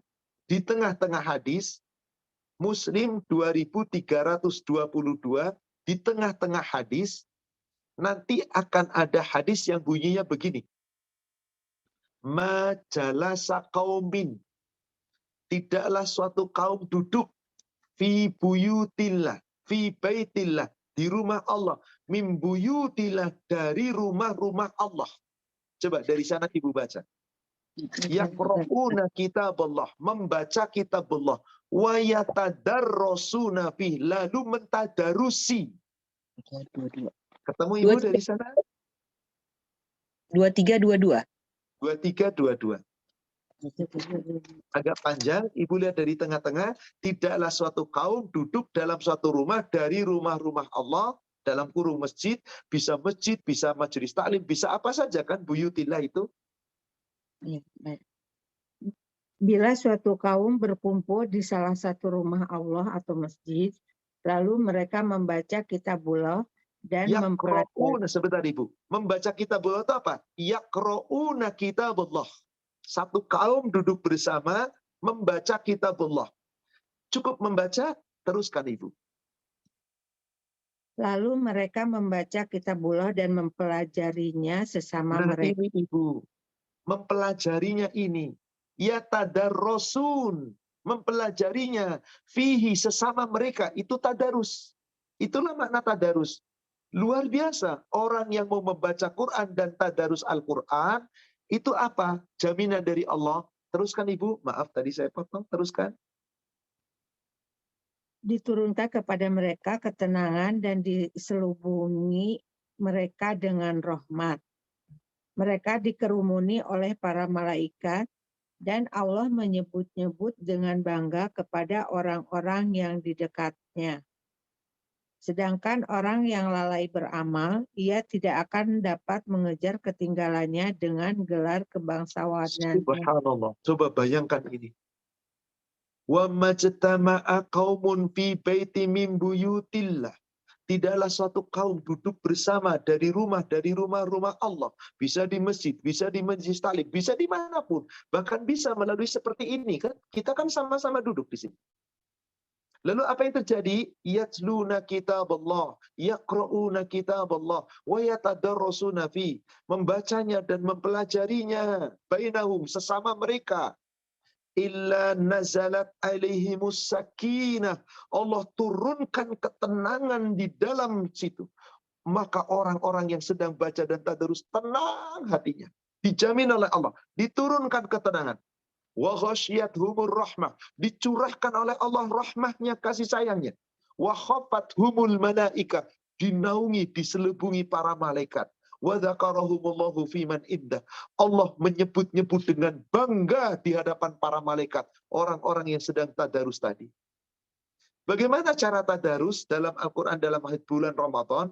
Pertama, ada yang membaca dengan bersama-sama dengan suara bareng. Dibimbing oleh guru.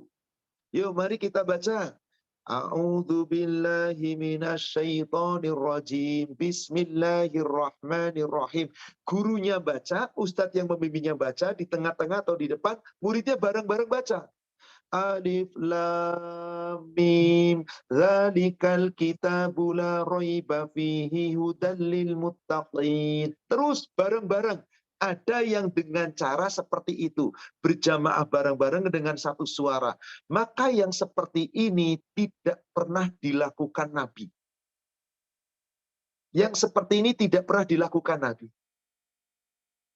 Bagaimana cara yang kedua? Cara yang kedua, maknanya membaca Al-Quran dengan bergantian bersambung.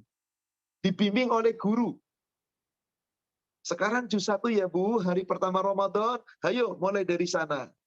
Gurunya nyimak, ibu baca 5 ayat. Ada salah dibenarkan. Baca lagi 5 ayat. Salah dibenarkan. Berarti dia tadarus tajwid. Tadarus tahsin. Mempelajari Quran, memperbagus bacaan. Maka cara seperti ini, meskipun tidak persis seperti yang dilakukan Rasul, para ulama mengatakan boleh.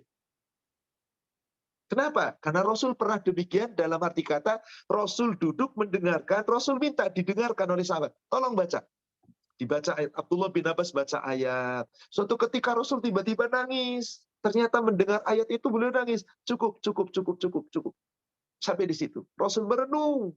Kemudian suruh baca lagi. Jadi Rasul mendengarkan, karena Rasul begitu paham, sahabat suruh dengar. Sahabat suruh membaca. Maka tadarus yang seperti ini biasanya ustadznya membimbing, menyimak, apabila jamaah yang membaca ada salah, dibenarkan. Maka ini yang halal. Boleh, jaiz, tidak mengapa. Satu baca, dikoreksi. Satu baca, dikoreksi. Kadang-kadang ada cara yang berikutnya.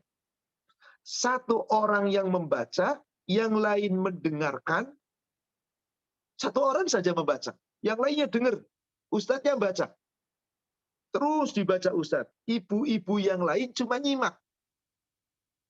Maka cara seperti ini termasuk yang diperbolehkan. Kenapa? Karena pernah Rasulullah SAW pernah menyampaikan, di mana apa? Bahwasanya seperti ini pernah terjadi suatu ketika sahabat membacakan Al-Quran di hadapan sahabat yang lain dengan tujuan Rasulullah berkeinginan sahabat yang lain mendengar sambil menghafal apa yang dibaca sahabat. Maka satu, Abu Hurairah baca, yang lainnya dengerin. Boleh dalam Islam. Dan sepakat ulama, ini boleh. Nah, yang berikutnya, yang keempat adalah tadarusan, maknanya membaca Al-Quran sendiri-sendiri namun di tempat yang sama. Kumpul ada 30 orang. Sendiri baca di sini. Ini juga baca sendiri. Ini juga baca sendiri. Tapi tidak saling mengganggu. Tapi tidak saling mengganggu. Maka yang seperti ini termasuk yang boleh. Kenapa? Sepanjang tidak saling mengganggu. Suaranya nggak kenceng. Seperti itulah suasana iktikaf. Orang-orang duduk bareng. Tapi ini baca sendiri, ini baca sendiri, ini baca sendiri. Boleh jadi juz yang sama, boleh jadi juz yang berbeda. Maka jika seperti itu, maka boleh. Nah, lihat keadaan kita seperti apa, tadarus. Andai kata ada ustadz yang membimbing, sampaikan, kemudian apa? Yang lain mendengarkan. Ada yang salah, kemudian di saat itu ustadz baca satu ayat. Ayo ibu, baca. Ibu itu baca. Salah, dibenarkan. Yang lainnya ikut mendengarkan. Nanti giliran, halal. Dibenarkan. Ini tadarus bukan mempelajari makna Quran, tapi tadarus dalam memperbaiki bacaan Quran. Nanti di bulan-bulan lain tadarus mempelajari seperti ini. Ini tadarus kita. Baca Quran, baca hadis, dipelajari, kita sedang tadarus. Maka insya Allah, Allah turunkan ketenangan, sakinah dalam hati kita, Allah curahkan rahmatnya, Allah selubungi dengan para malaikat, dan orang-orang seperti ini dibanggakan oleh Allah. Di atas sana, di arsy-Nya Allah. Para malaikat mendoakan kita, insya Allah. Sepanjang caranya seperti itu, Ibu, halal. Bahkan malaikat tadi dikatakan, ghasyiyatuhumur rahmah, kemudian apa? Malaikat, kemudian khafathumul malaikah. Mengerumuni sambil mendoakan. Terutama orang-orang yang beriman, yang selalu istiqamah, yang selalu mohon ampun kepada Allah, maka malaikat terus-menerus mendoakan. Doanya luar biasa, Ibu. Apa itu doanya? Coba buka surat 40, surat Ghafir, Ibu baca ayat 7 dan ayat 8.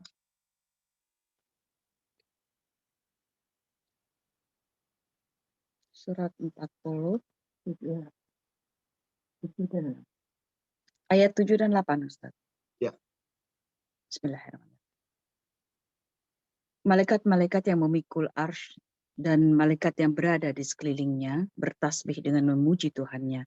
Dan mereka beriman kepadanya serta memohonkan ampunan untuk orang-orang yang beriman. Seraya berkata, ya Tuhan kami, rahmat dan ilmu yang ada padamu meliputi segala sesuatu.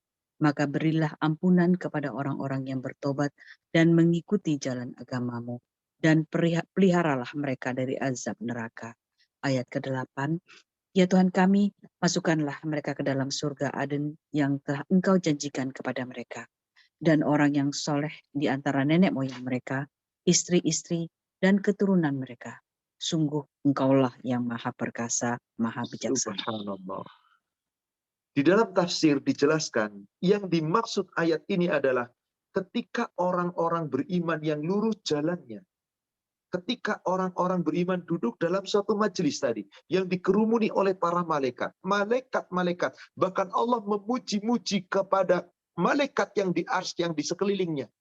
Maka mereka, para malaikat, di samping menaungi kita, memuji kita, mendoakan kita.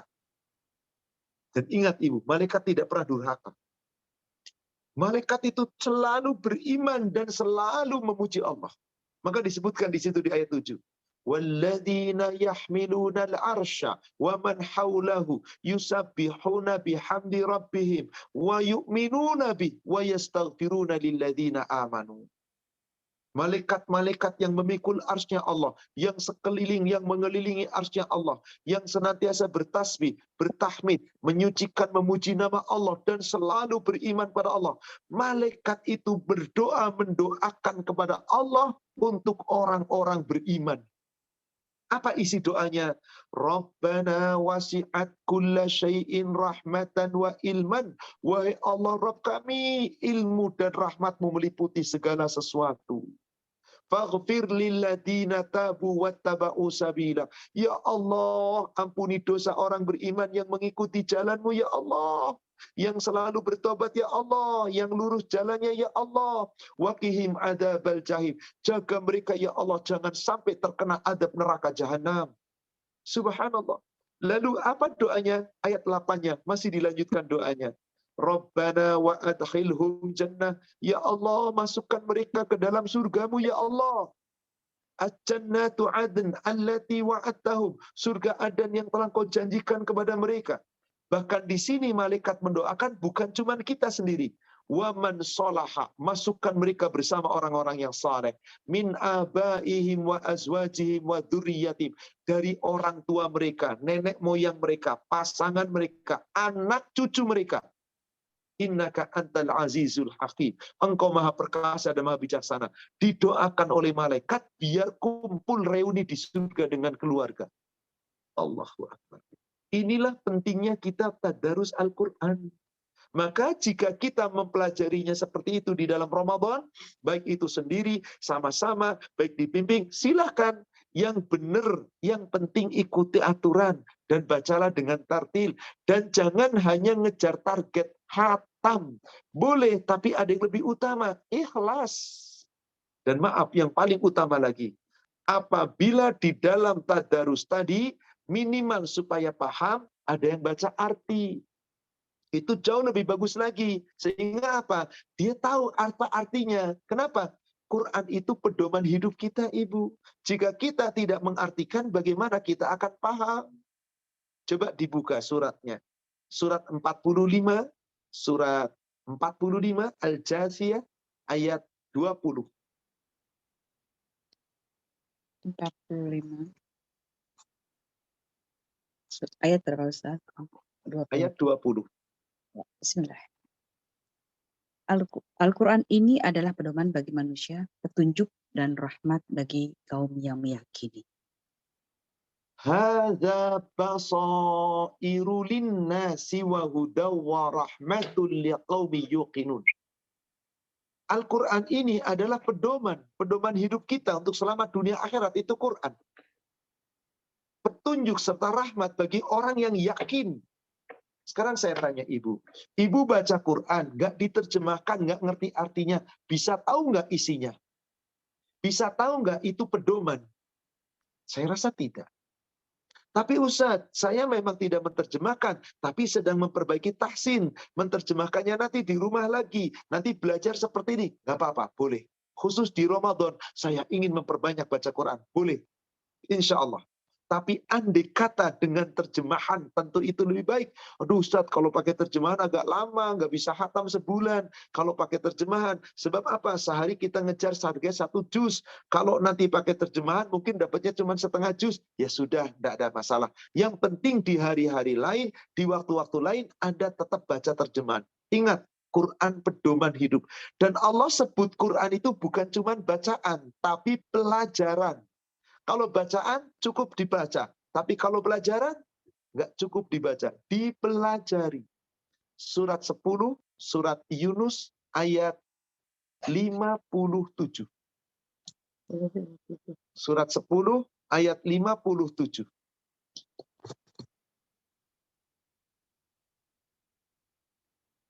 Bismillahirrahmanirrahim. Wahai manusia, sungguh telah datang kepadamu pelajaran Al-Quran dari Tuhanmu, penyembuh bagi penyakit yang ada dalam dada, dan petunjuk serta rahmat bagi orang yang beriman. Ibu, Allah sebut apa di situ Quran itu? Syifa. Selain syifa, pertama kali. Ya ayyuhannas, coba perhatikan ayatnya. Ya ayyuhannas, wahai manusia. Qad, sungguh, ja'atkum, telah datang kepadamu, mau'idhatun, pelajaran. Dalam kurung apa itu? Quran. Jadi Quran disebut oleh Allah apa? Pelajaran. Quran itu apa isinya? Pelajaran. Maka yang namanya pelajaran diapain? Dipelajari. Maka tadarusi Al-Quran. Kalau Anda mempelajari Quran, Anda tahu Quran, paham Quran, syifa, Quran jadi obat bagimu. Silahkan ada orang baca Quran hatam tiap bulan. Nggak ngerti apa-apa yang dibaca. Jadi obat apa enggak? Enggak. Tenang apa enggak hatinya? Belum tentu. Ibadahnya sesuai isi Quran enggak? Juga belum tentu. Karena apa? Pedoman hidupnya. Quran tapi Anda baca nggak ngerti. Jadi seandainya di bulan Ramadan saya ingin khatam, maka saya tidak mempelajari secara detail, nggak apa-apa insya Allah. Tapi dengan membaca terjemahan, lagi nggak paham, orang lain jadi paham. Kenapa? Boleh jadi ibu-ibu, bapak-bapak yang tadarusan di bulan Ramadan di masjid, nggak pernah baca terjemahannya di rumah. Di masjid, khatam juga yang dikejar. Kapan ngerti? Sedangkan Quran itu pelajaran. Berarti dipelajari. Anda pelajari, maka Quran menjadi syifa'un lima fis sudur. Obat dari segala penyakit yang ada dalam hati. Kedengkian, kecerikan, kebencian, kemudian rasa malas. Semua ria, semua ada dalam hati. Sembuh, Anda pelajari Quran. Nanti setelah itu hudan jadi petunjuk, warahmah dan rahmat lil mu'minin bagi orang beriman.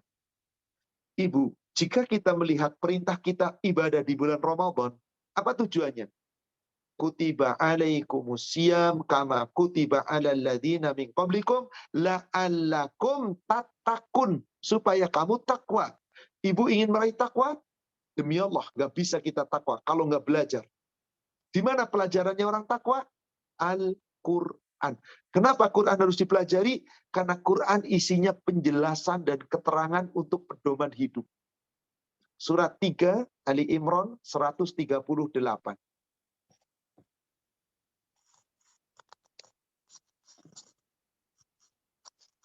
Surat 3, 138. Bismillah. Inilah Al-Quran, suatu keterangan yang jelas untuk semua manusia dan menjadi petunjuk serta pelajaran bagi orang-orang yang bertakwa. Pelajaran, lagi-lagi Allah sebut pelajaran.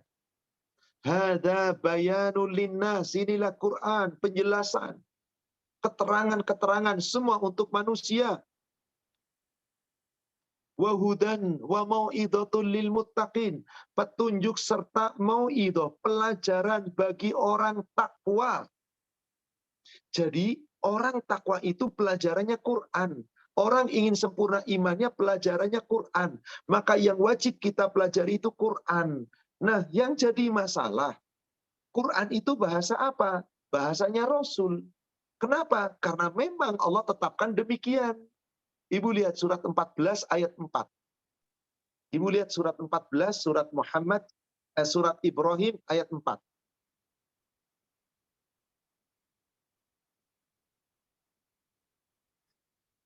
Bismillahirrahmanirrahim.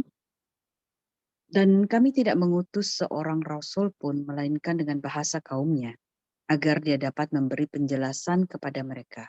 Maka Allah menyesatkan siapa yang dia kehendaki dan memberi petunjuk kepada siapa yang dia kehendaki. Dia yang maha perkasa, maha bijaksana. Inilah dia ibu. Rasul diutus pasti dengan membawa kitab.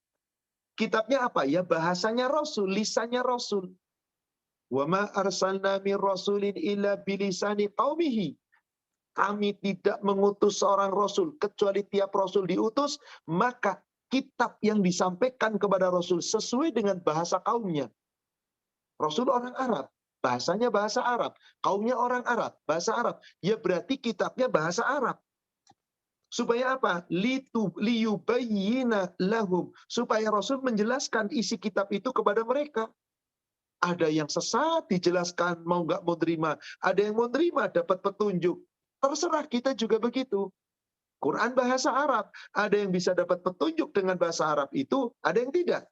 Ustadz, kan kita orang Indonesia. Makanya karena kita orang Indonesia, Anda orang Singapura pakai bahasa Inggris, orang Indonesia pakai bahasa Indonesia, Singapura pakai bahasa Melayu, minimal lihat terjemahan dalam bahasa kita. Sehingga yang kita baca, kita tahu. Kalau nggak diterjemahkan, kita nggak bakal pernah tahu. Satu ayat lagi Ibu, surat 41 ayat 44. Kenapa Quran kok bahasa Arab? Jawabannya sederhana. Karena nabinya orang Arab. Karena nabinya orang Arab. Bismillahirrahmanirrahim.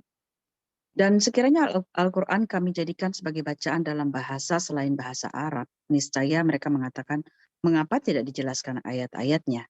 Apakah patut Al-Quran dalam bahasa selain bahasa Arab, sedang Rasul orang Arab? Katakanlah Al-Quran adalah petunjuk dan penyembuh bagi orang-orang yang beriman. Dan orang-orang yang tidak beriman, pada telinga mereka ada sumbatan, dan Al-Quran itu merupakan kegelapan bagi mereka. Mereka itu seperti orang-orang yang dipanggil dari tempat yang jauh. Subhanallah. Ini dia. Walau ja'alnahu Qur'anan a'jamiyyan laqalu laula fussilat ayatuh. Kalau Quran diturunkan oleh Allah tidak dalam bahasa Al-Quran dalam bahasa Arab, tapi dalam bahasa selain Arab, pasti orang-orang protes akan bertanya, kenapa kok Rasul tidak menjelaskan ayat-ayatnya? Maka dijawab oleh Allah di situ, a'jamiyun wa arabi, pantaskah Quran itu bahasanya selain bahasa Arab, sedangkan Rasulnya orang Arab? Bagaimana nanti umat akan paham kalau Rasulnya nggak menjelaskan? Berarti di sini, karena kita bukan orang Arab, supaya paham Al-Quran, minimal, apa yang harus kita lakukan? Minimal kita membaca artinya. Ini yang harusnya kita lakukan, Ibu. Kenapa? Karena subhanallah, sungguh nanti kita semua akan dimintai pertanggungjawaban tentang Al-Quran. Kita semua akan dimintai pertanggungjawaban tentang Quran. Ibu lihat, 2 ayat lagi, surat 21 ayat 10. 21. Surat 21 ayat 10. Bismillahirrahmanirrahim. Sungguh telah kami turunkan kepadamu sebuah kitab Al-Quran yang di dalamnya terdapat peringatan bagimu. Maka apakah kamu tidak mengerti? Kenapa kamu tidak mengerti tentang Quran? Kalau nggak dibaca dengan terjemahan. Pada Allah katakan, laqad anzalna ilaikum kitab fihi dzikrukum. Afala taqilun. Kamu tidak gunakan akalmu di saat mau kamu membaca Quran. Ada sindiran di sini sekali lagi. Maka yang paling utama sekali lagi, Bu, baca Quran itu sambil dipahami. Tapi sekali lagi tadi khusus di Ramadan, Ustaz saya pengen hatam, boleh silakan. Tapi yang paling utama tetap dipahami. Kenapa? Quran akan dimintai kamu akan dipintai pertanggungjawaban tentang Quran. Surat Az-Zukhruf, surat 43 ayat 44. Bismillahirrahmanirrahim. Dan sungguh Al-Quran itu benar-benar suatu peringatan bagimu dan bagi kaummu. Dan kelak kamu akan diminta pertanggungjawaban. Ibu, tidak ada satupun dari kita, umat Islam yang meyakini Quran, pasti dimintai tanggung jawab. Tentang Quran, pasti dimintai tanggung jawab. Wa innahu la dzikrul laka wa liqaumika. Sungguh Quran ini menjadi peringatan, benar-benar peringatan yang jelas untukmu ya Muhammad, untuk kaummu. Jadi kita selalu diperingatkan dengan Quran. Mungkinkah kita tahu isi peringatan Quran kalau kita nggak tahu artinya? Wasaufa tus'alun. Dan sungguh kamu benar-benar akan dimintai pertanggungjawaban tentang isi Quran itu. Jadi seyogyanya yang terbaik, baca Quran, baca. Baca Quran, baca terjemahan. Itu lebih baik. Tapi jika tidak di bulan Ramadan, semoga Allah maafkan. Demikian berkaitan dengan tadarus di bulan Ramadan. Wallahu a'lam. Bapak Ibu, Ibu jamaah sekalian, kajian soleha. Qadarullah sekarang sudah jam 10:25. Saya jam 10:30 harus mengisi kajian lagi. Dengan demikian Ibu Afan, insya Allah kita masih ketemu lagi nanti menjelang Ramadan masih ada 2 sesi dengan kajian soleha, dan menjelang Ramadan juga masih ada 2 sesi dengan kajian kelas tafsir. Maka nanti kita berbicara, kita bertanya lagi, kita bahas lagi nanti di pengajian itu, silahkan. Yang mau bertanya seputar Ramadan, silahkan. Kita akan bahas dengan bahasan yang lain, tapi bebas dalam pertanyaan. Insya Allah. Demikian Ibu jamaah sekalian yang semoga dirahmati Allah. Saya doakan kepada seluruh para jamaah tetap istiqomah di atas iman dan takwa. Amin. Jadikan Quran menjadi pedoman hidup kita. Jadikan Quran menjadi pelajaran kita. Insya Allah hati kita tenang, diselubungi rahmat. Semoga kita termasuk orang-orang yang selalu didoakan para malaikat Allah dari arsy-Nya Allah, yang kelak akan berkumpul dengan keluarga kita di dalam surga. Amin ya rabbal alamin. Demikian, semoga membawa manfaat dan hikmah. Lebih kurangnya mohon maaf. Mari kami tutup, dan kita tutup dengan doa kafaratul majelis. Subhanaka Allahumma wa bihamdika Asyhadu an la ilaha illa anta astaghfiruka wa atubu ilaik. Alhamdulillah. Billahi taufik. Assalamualaikum warahmatullahi wabarakatuh. Waalaikumsalam warahmatullahi wabarakatuh. Barakallahu fikum. Matur suwun, Pak Jazakumullahu khairan untuk Ustaz. semua Matur jamaah suwun. sholat Terima soleha kasih, Pak Jakarta